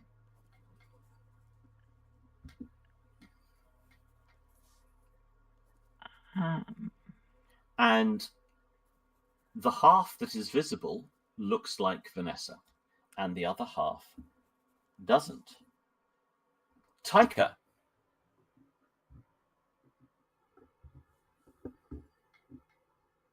Right. I guess I grab the lockpick and try to sew the mirror. You find the lockpick passes quite easily through the mirror. Give me an agility roll, please.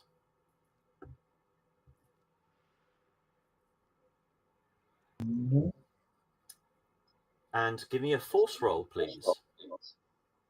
And a sanity check. Oh, well done. 3. Fabulous. Okay. And we move on to Sebastian.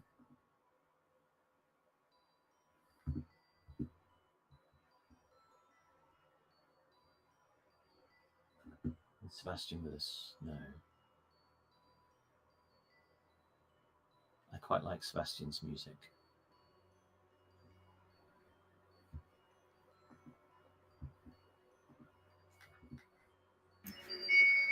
I'm still in the process of restarting, but I'm going to assume it will come back without the mic. Well, that's right. We can hear you. No, that's because I've come straight through to artists. Oh, okay. Fair enough. I wasn't looking. I just suddenly realised that we could hear you. I've only got sound on mine, which I brought through. And I'll turn that down. Yes, I've just taken the paper, I believe. Yeah. And your brother grabbed... Oh, can you mute yourself, please, Sebastian? Sorry, Julian. Thank you. That's better. So, yes, you are being pinned, and slowly the coffin lid starts to slowly slide shut. I'm just going to have to do a roll for you.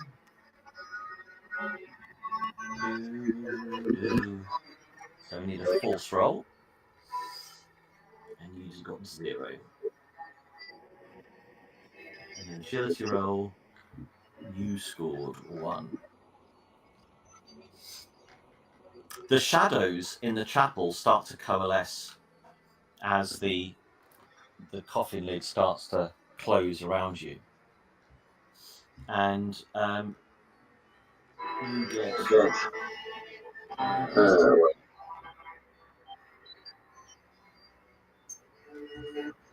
the shape of a woman emerges out of the cloud, out of the shadows, but it is wearing your face. Anna. Yeah, what was new about this ship, So, apart from being in pieces? So, from where you are on the deck, you can access. There is, and you feel like you know your way around it, even though there's something not quite right about it. You instinctively know where everything is. So behind you, there is a door that takes you through into what you know is your cabin. There is a doorway in the deck next to you, which leads down into the hold. And there is a single narrow plank that leads over a gap to the front part of the ship. And they keep shouting, "Hello! Anyone here? Anyone alive? Salty, Roderick! Anyone here?" You hear a voice echoing above the wind. A voice that shouts, "Storm Stride!" Do I recognise the voice? You do. Who? This is a voice you have not heard for many, many years. Who is it? Come on, I've got 20 seconds. Who is it? Send you a whisper. Oh, God. Um, Ah. Excuse the spelling. That's all right. I know which one you're talking about. Edmund. Anna is spinning the spot looking for him. Storm Stride! Edmund, I'm here! Julian. So I'm in its tent. Yeah, I try to wake Sebastian's form. Sebastian. Oh, bless you. So as you approach, Sebastian's eyes, as you reach down, Sebastian, his eyes open, and he, Julian, and he pulls out from his jacket a bloodied note and hands it to you. I take it and read it He quickly. drops, and his eyes glaze over. And it says, you know what to do, but that doesn't mean you have to do it alone. S. And Julian just stands there for a moment going, I do? There is, next to Sebastian, a little table which contains what looks like one of your medical notebooks. Let me flick through it. Give me a learning roll. 1. Okay.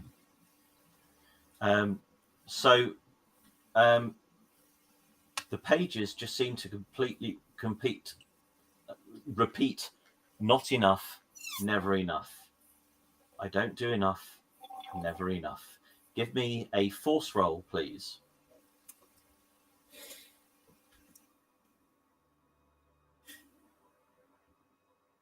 No. Okay. And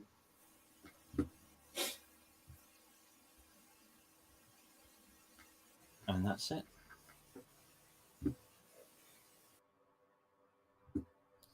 Oh, sorry, I was clicking on the wrong thing. Henrik, sound on, people. How did the abbot react when? So you collapsed, Oh, I collapsed. Okay, so I'm unconscious. and then you wake in your bed, but you are wearing a coarse grey robe. Your room is dark. There appear to be no windows. All there is a single desk on which set a set of scales, which are very slightly unbalanced. And on the foot of your bed, there is a footboard, and you can see written across it, "Weigh the truth."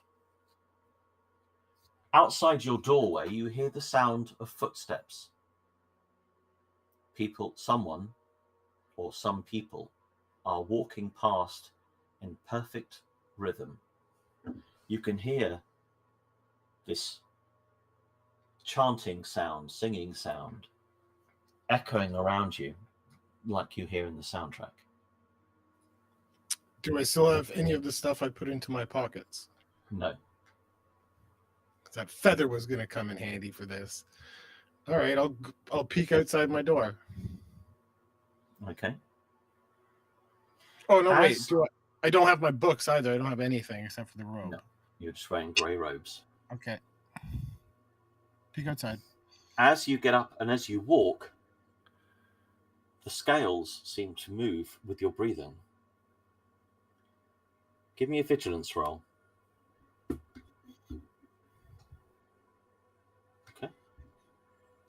Okay, so I notice that I go over to the scales and I blow on the higher one until they've become equal. Okay. Maud.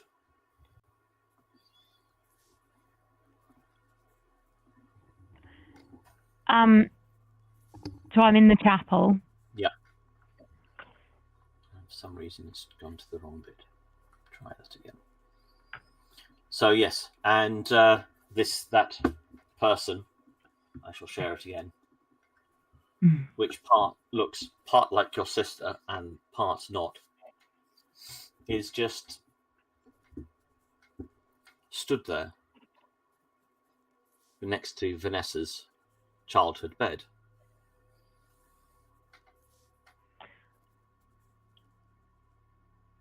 She stands, the woman opens her mouth and she says, "She was never your sister.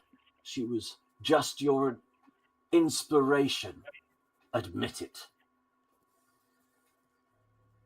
And you can see that her entire outfit is made from pages of a book. "Let go of her, and I will let you speak again." Give me a fear roll. Where is it? Ew. Here we go. Okay. Taika.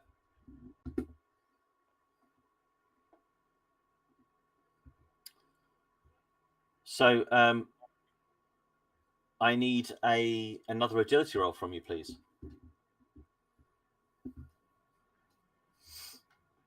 Okay. Fabulous.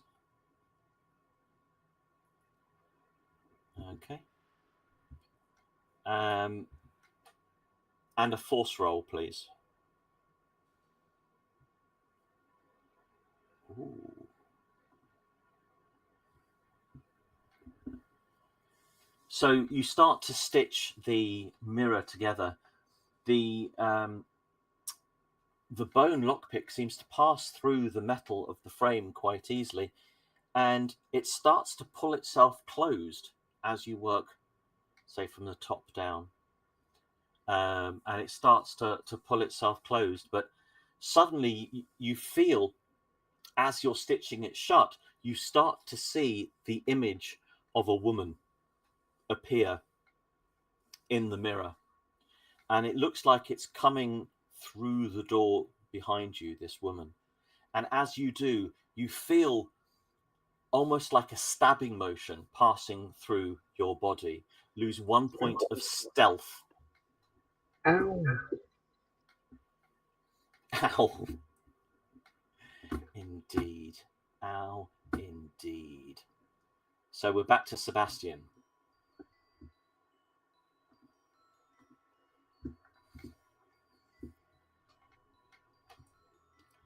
Is Sebastian there? Oh. Oh. Do we have a Sebastian? Is that Sebastian I can hear? No. Okay. He keeps trying to use his computer or his iPad. Tablet. Mm.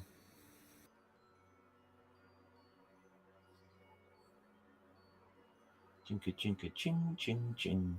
Chinka chinka ching ching ching. Chinka chinka ching ching ching. I was something to make that phone, so I thought it might actually be working. No. I'm back. I'm here. Okay. So, yes.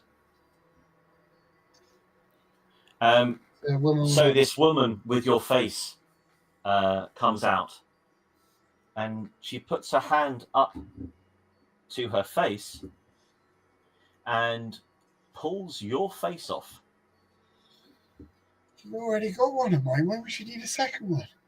And beneath it is your brother's face as a child. And she says,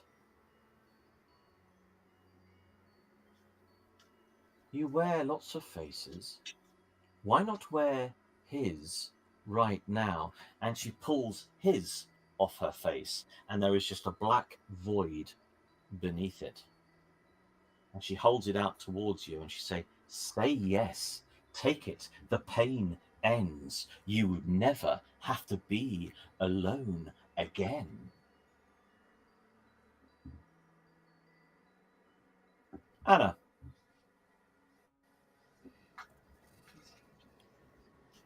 Does he answer? Is he there? Can she see him? No.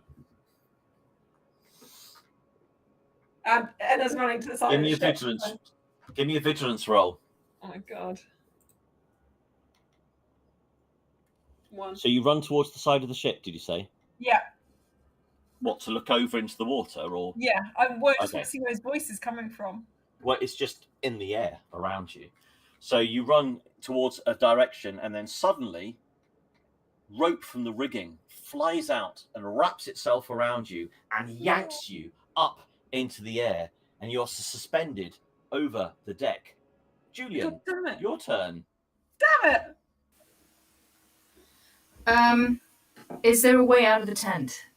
Yeah, just back behind you is the doorway, and it takes you back into the hall. So yeah. Julian looks for another way out, like as in literally lifting up the tent or something. You can't. It won't let you. I go back the way I came. Okay. As you walk back out through the door, you hear a grinding noise, like big gears being turned, and suddenly light emerges from under the living room doorway. I go in that direction. I'm crying. You open the door into the living room, and the room looks vaguely like you'd expect it to as the living room, but instead there are, again, 3 battlefield stretchers in front of you at the end. And they all have bodies on them, which are covered in sheets. Each one of them is very slightly different. So there's obviously 3 different people under them. So you've got left, middle, and right. I want to whip the sheets off quick. Which one? They're all sort of separated, so you can't reach them all at the same time. So which one are you going for? You're going for the one in the middle. As you rip the sheet off, there is an eruption from either side of you. And the other 2, the sheets fly up in the air and blood sprays everywhere. Give me a fear roll.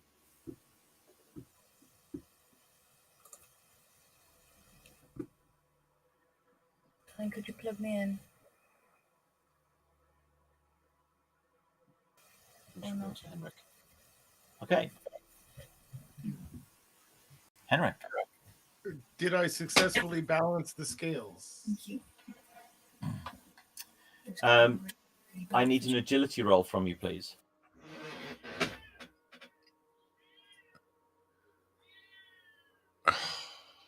No.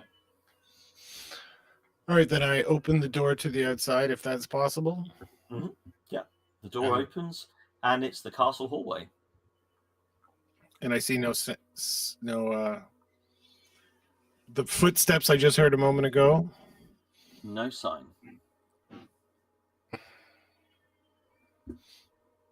Was there any notes in my room this time? Just No. the scales? No. Okay. So again, you come out into that upper floor where your bedroom is, and there's light from underneath the library. Otherwise, you can hear the music seems to be coming from down the stairs, and again you hear the footsteps again coming from down the stairs. Okay, I'm going to run downstairs. Run down the stairs. Okay, so you go down to the hallway. Excuse me. And where's it gone?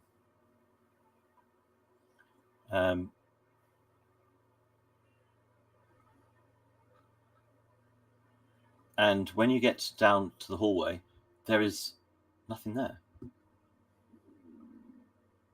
The footsteps stop, and the hallway is just kind of there. Can I try the library again? As you go back up the stairs, suddenly the end of the hallway appears to open up, and walking towards you are dozens of monks, marching as if in silence. The faces aren't important, they're all different, but you don't recognize everyone.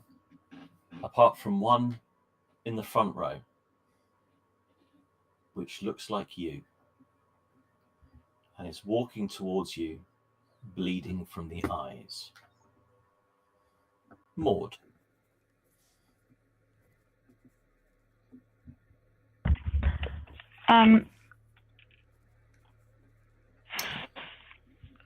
I am being confronted by the Yes, indeed. paper-wearing person. Mm-hmm. And I am going to respectfully disagree with her. So tell me what you do. Tell me what you say. So I'm going to move a little bit closer so I can see her a bit better, but You failed your fear test, didn't you? Yes, you did. So you move towards her. Go on, tell me. And I'm going to say you're wrong. And as you open your mouth to say that, you say, "You're quite correct." And you pick up a pen off the bed, and you go and sit in the front pew. You pick up a piece of paper, and you start writing. She was never a writer. She never had a sister. She was a character invented for someone else's tale. And as you write, the woman at the front stands there and goes, "Good girl, keep writing." Taika. For the record, that makes me sick.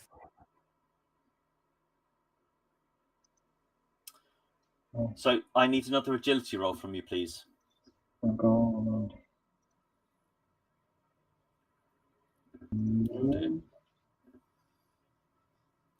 No stabbing, please. Oh, you're lucky. So you keep fighting with the stitching, but after your last experience, you're clearly panicking a little bit, and the stitches don't go quite so smoothly. And you see this shadowy female figure behind you starts to get closer. It's slowly, she's moving across the room towards you. And now we're on to Sebastian again.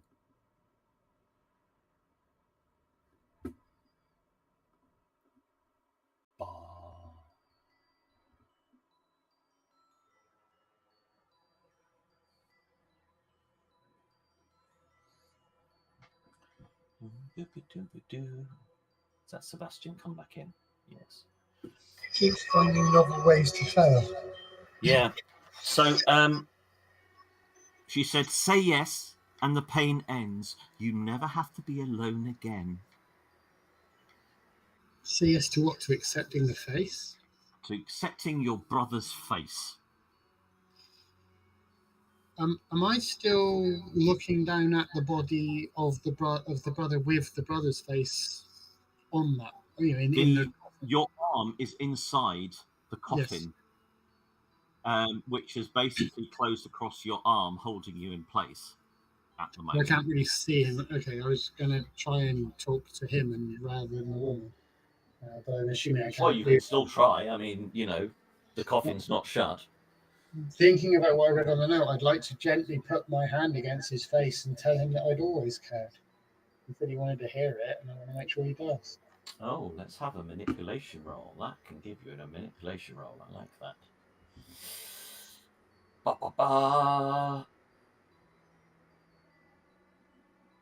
Oh, 2 successes.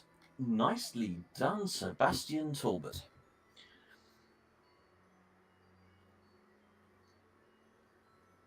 She looks at you,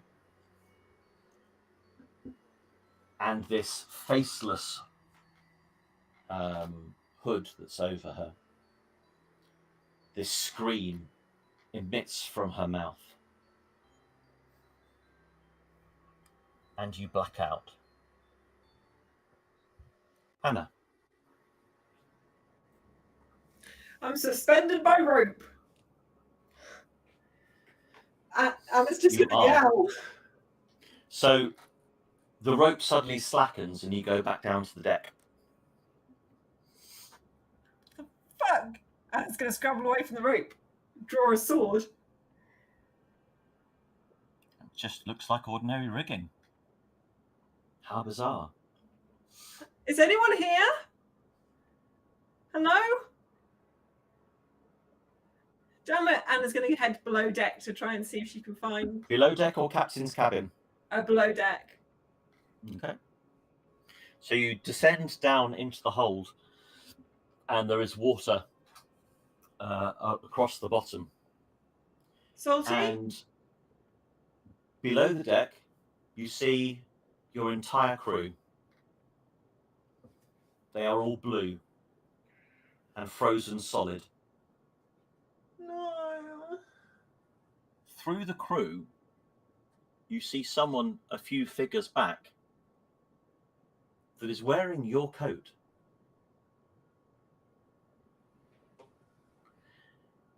As you walk towards them, some of them seem to be turning slowly toward facing you, and they open their mouths and bubbles come out as if they are underwater. Mm-hmm. Give me a fear roll. Yeah. How the hell is Anna so brave? Amy's not. And give me an inspiration roll. Mm-hmm.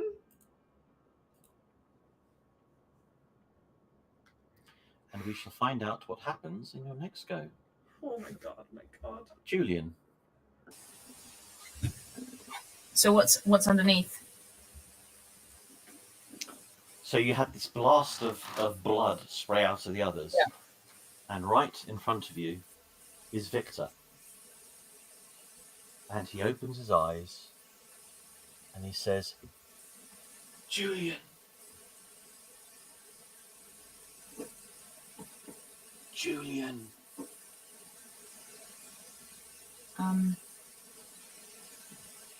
Julian takes out his sunstone and says, I don't know how. Julian, you're wrong again.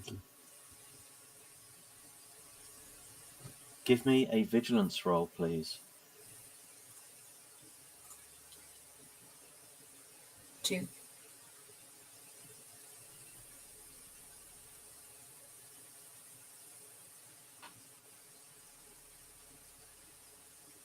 In front of you, in the wall behind them, a door appears.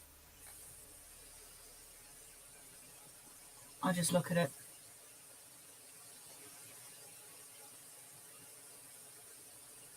I'm just going to sit down next to Victor. Okay. On the floor. Okay.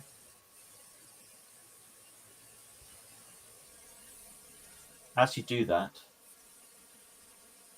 the shadows draw together in the corner of the room, and the woman that you saw in the mirror steps forward. So what are you here for then, Doctor? I wondered when you were going to show yourself properly. Were you angry that we destroyed your home? My home? The mirror. What do you mean? Henrik.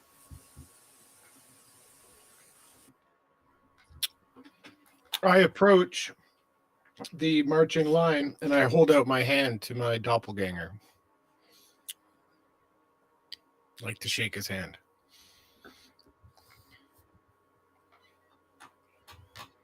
They pass straight through you, as if you weren't there. And as each one hits you, you feel a vibration of them coming against you. And you feel something oozing from your skin as each one does. And you have wax. It appears to be red wax oozing out of your skin as each person hits you and walks through. I try to scrape it off a little bit.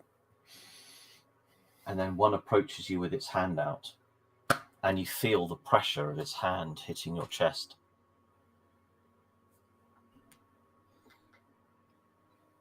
I dodge out of the way. I go up Give me a against the wall. vigilance. Give me a vigilance roll, please. 1. Yeah, this is all starting to feel a little bit weird for you. But you're not Okay. quite sure what it is or why. Something's going on. I'm going to yell, "Hey! What are you guys doing?" They all ignore you. Okay. And does the And then- corridor? Then they're gone. They're past.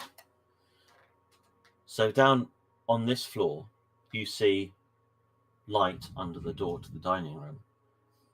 But of course, the passageway that led through to the occult temple that they all came through is also now open. Okay. And there we go. Maud.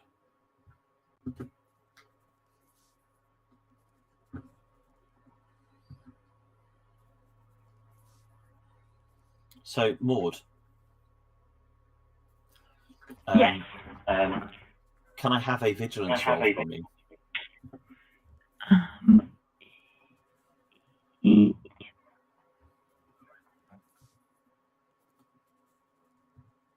You managed to stop yourself from writing. Give me a force roll.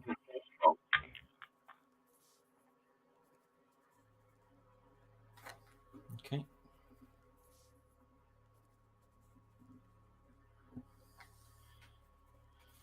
Your eyes blur, and you feel like you've had some of your breath taken from you momentarily. Lose 1 point of stealth.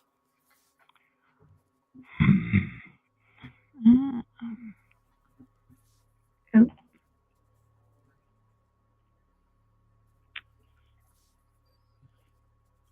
Come on. I'm Be a good attempting to. No, be a good girl. Keep writing.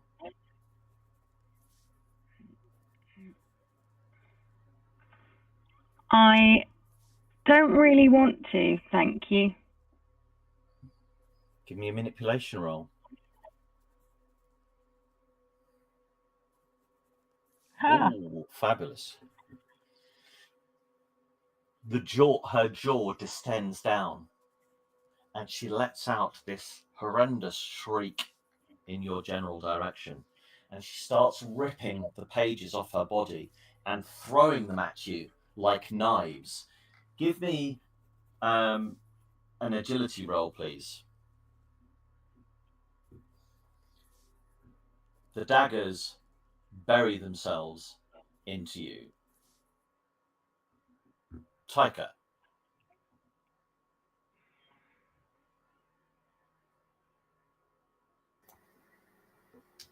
I kept stitching, I presume.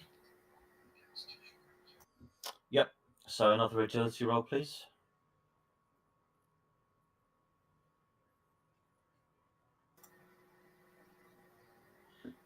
And you complete stitching the mirror shut.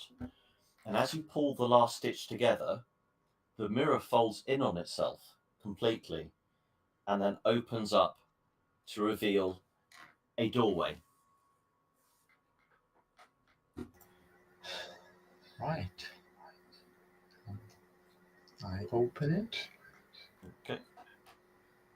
And there's just blackness beyond. Not again. Right, I slept through. You step through, and we're back to Sebastian.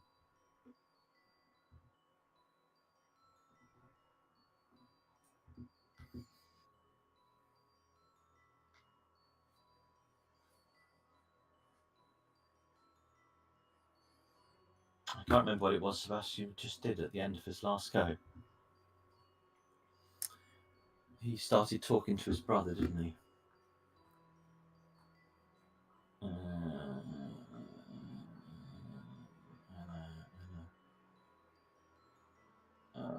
Oh, yes.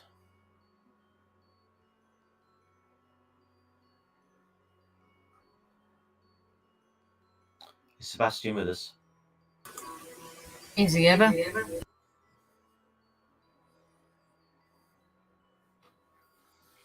didn't realise it was me. I mean, to be fair, I'm barely with us myself, let alone character. So you, yes, you passed the manipulation roll, talking to your brother. The coffin lid opens. I blacked out. And you blacks out. And suddenly,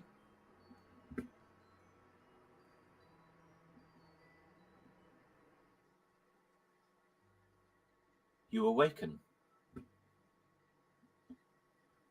You are in the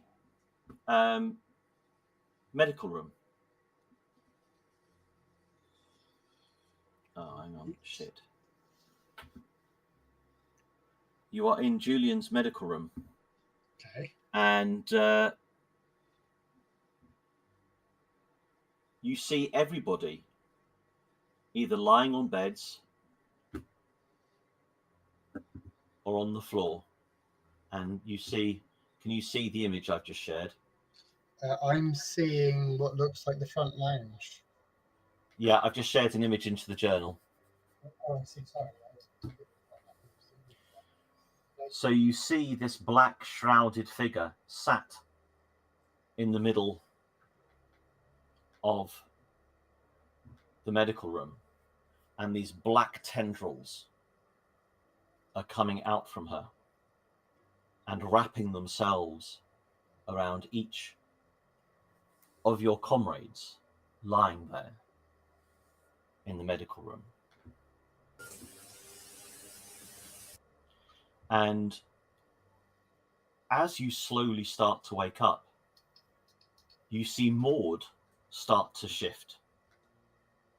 And she too starts to wake up.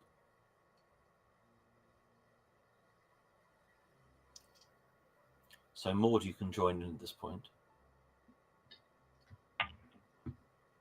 What's going on? I just suddenly realised I haven't started the timer. In the layout of how people are sort of lying and stuff, how close is Maud? Are there people between me and Maud? You two are next to each other. Okay. If there's anything nearby, I'd like to try and snatch up a candle or light of some kind on the assumption that that will push back the shadow and try and move towards Maud and connect up so those of us who are awake can try and then... So you are lying on the floor. Okay. Maud is in the bed next to you on one side, and on the and on the other side of you is why can I not see it? Is Henrik.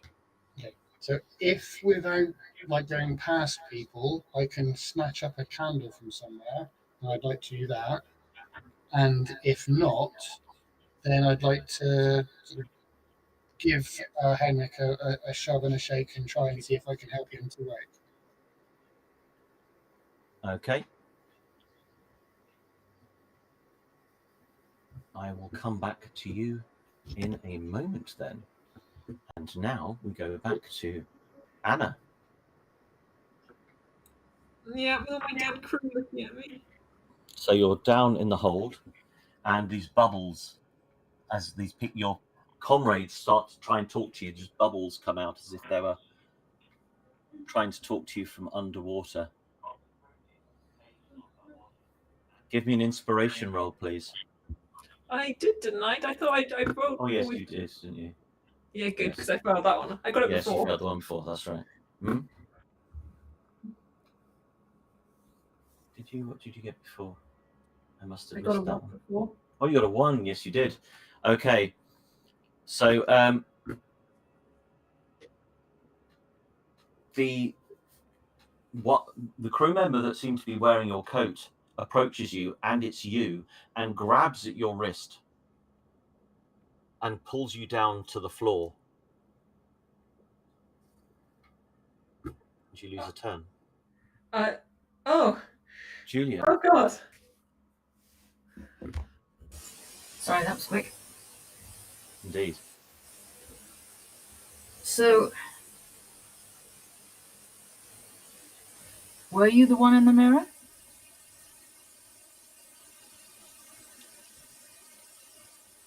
Give me...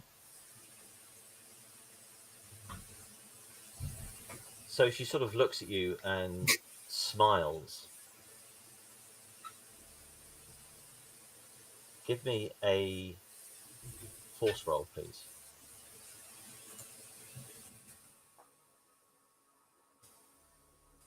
Okay.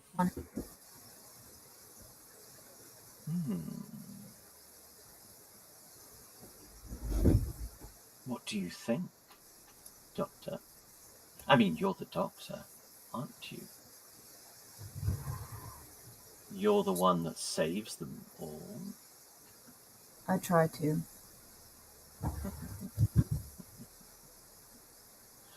How does it work? Do I name you and you go away? Oh, that's a fun game. Who am I, Doctor? Well, I assume at first you're the Mimrathol.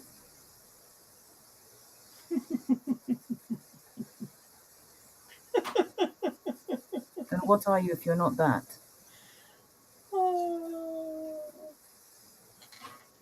Where's my niece? Believe everything you read. Where's my niece? Somewhere. What do you want? Your souls, your lives, your memories.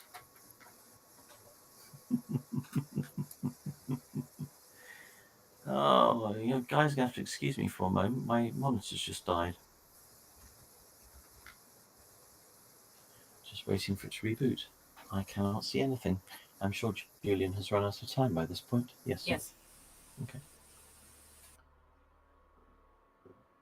Henrik.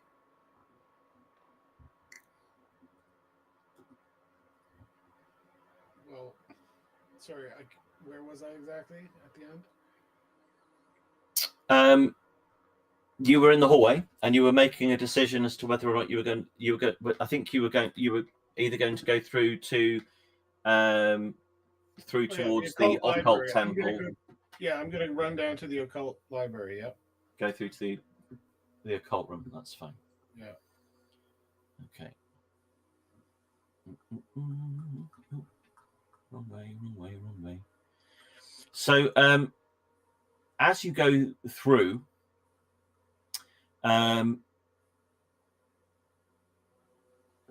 instead of going into the occult temple,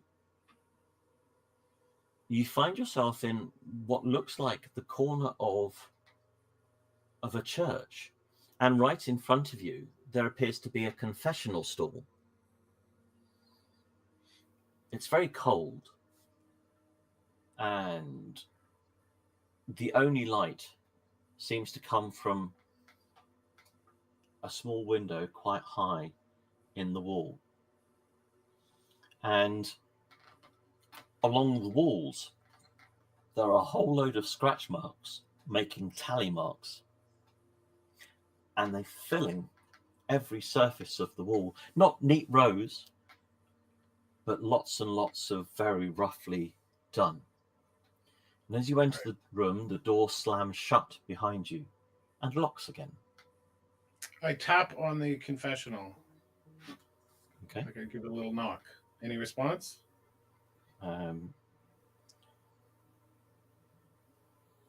No response. Then I sit initially. Okay, then I sit in the. I try to open the one where the priest sits, and sit in there if there's nobody there. Okay. Yep. And when you sit in there, the adjoining space opens very slightly, and a piece of paper gets pushed through the gap. And we've run out of time. Maud. So, yes, you too have woken. to this experience?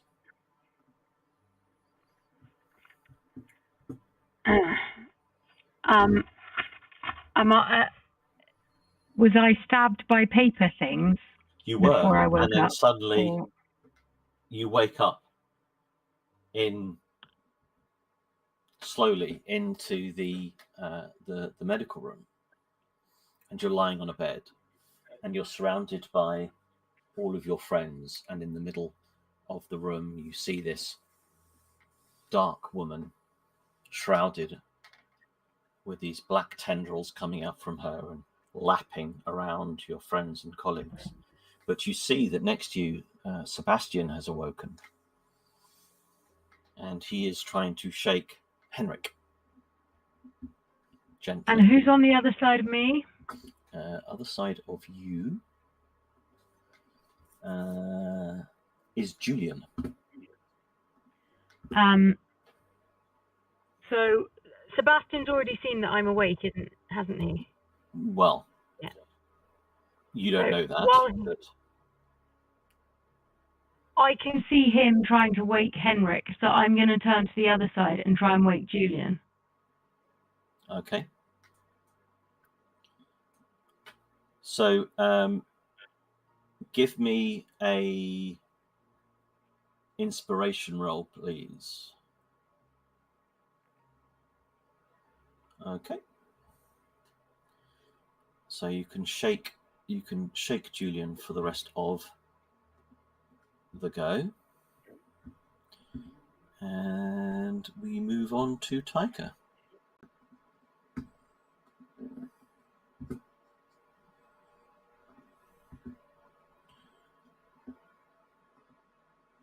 So, Taika, you awaken with a gasp.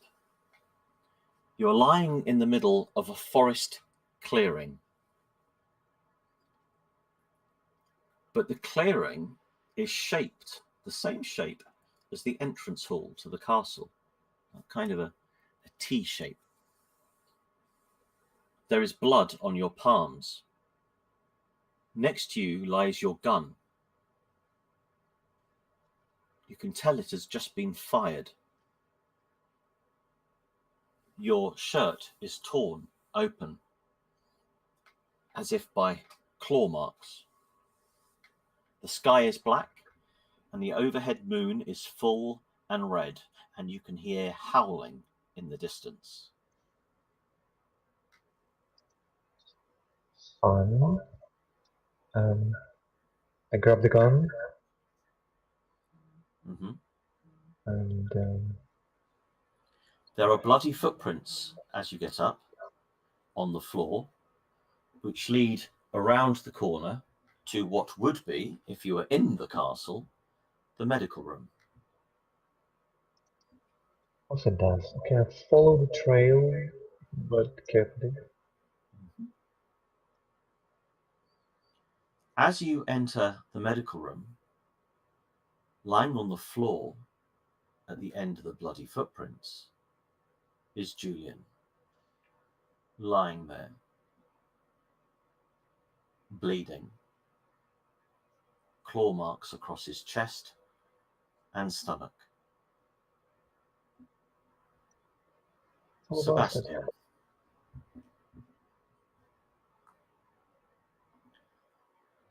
Can I have an inspiration roll from you, please, Sebastian?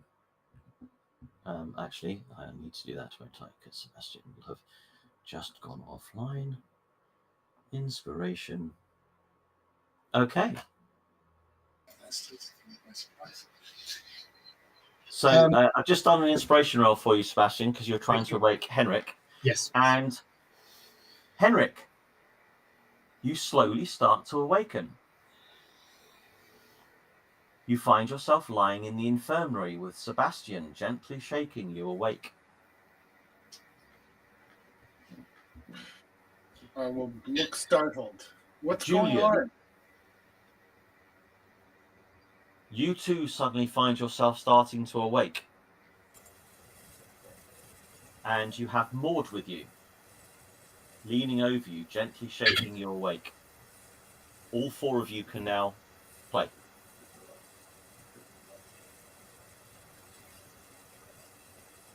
Julian, Where's are Anna? you okay? Where's Taika?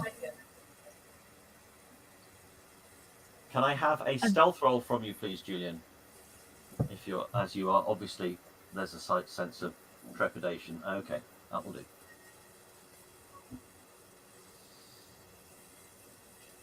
You are suddenly aware of the surroundings. You see this woman sat in the middle with the black tendrils coming out, and the tendrils are just hitting Taika and Anna. All the rest of you are now awake. I go and start shaking Anna. Okay, so Henrik, what are you up to?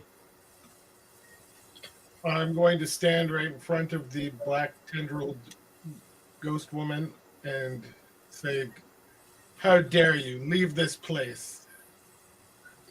And I'll go and try and wake Taika. Okay.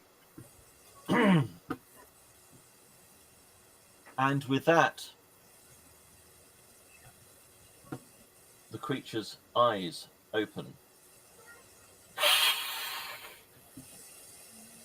And she hisses at you. What are you doing? And this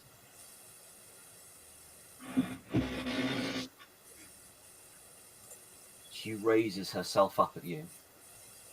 You are mine.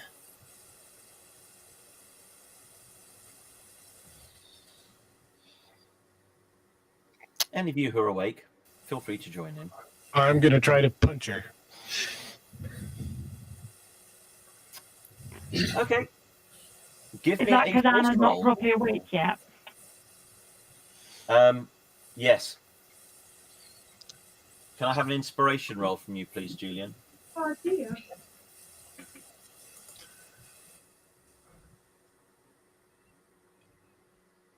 One. Okay. Bear with me. I am just having to get rid of people. And people, you are now in rounds. I realise it's not uncommon imagery, but should we are remotely concerned that there's a chain draped around her, which is exactly what we combated the natural. Oh my god. Oh my god. Dun, They're like, yes, dun. but Anna's asleep. God damn it. I just need to, one moment. I just need to change this for a moment.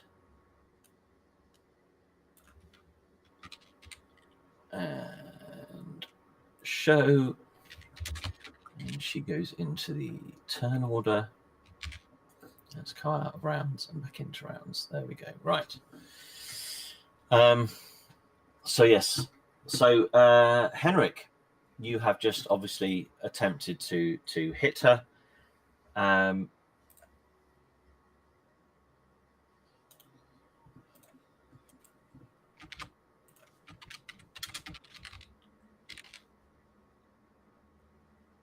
And she just moves very quickly, and she is out of the way.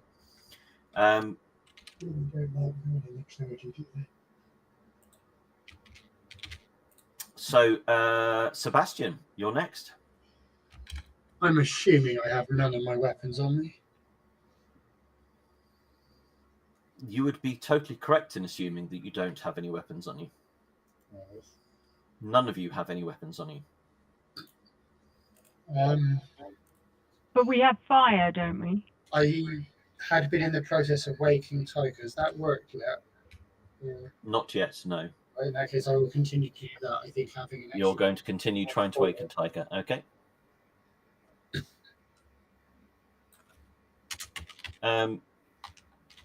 Anna won't be awake yet. Maud. Do we have fire? We have candles in the room. None of which are lit, but yes, Oh. because you have electric lights. Because I thought Sebastian had lit a candle at some point, but No. Knocking on a candle. Lit did it, not eating it. I thought you said he was licking a candle. From a wealthy background, I've got all sorts of curious predilections. Indeed. I think what we are going to do at this point is come to a close, and we shall do this combat next time, because it is nearly 10 past 10, Yeah. and this, I think this could be very disastrous and might take rather a long time, and we may be saying goodbye to people during this next session, because we have a whole load of unarmed people fighting a Vaesen. Holy shit. So we'll all live one more day at least. One more day at least. So Wake Anna, she at least has magic.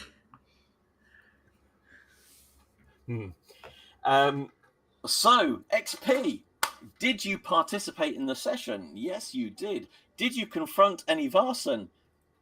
Yes. Well, I'll give you that one for this time around, because yes, you are technically now starting to confront a Vaesen. Have you identified an unknown Vaesen? No, you haven't. Have any of you been affected by your dark secret? It's safe to say you all have.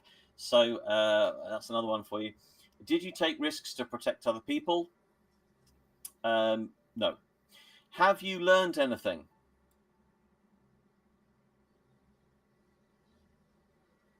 Unanimous silence. I'll take that as a no. Did you develop something in your headquarters? No. Have you performed an extraordinary action? No. So 3 XP for everybody, and Julian, Taika, Henrik, and Sebastian get the bonus XP for the annals. Wait, we did annals too. You did it today, not yesterday. Yeah, but come on, we only had 2 days. Like, the to-do list is insane.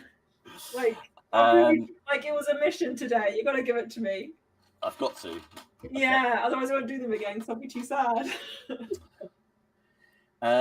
Yeah, okay. It was a quick turnaround, so go on then. Everyone can have their XP for that. So, that was a lot of fun today, people. There was no chaos in that at all. So, well done. So we'll set a next meetup time shortly. But for people watching online, thank you for joining us. Hope you followed what went on this evening, and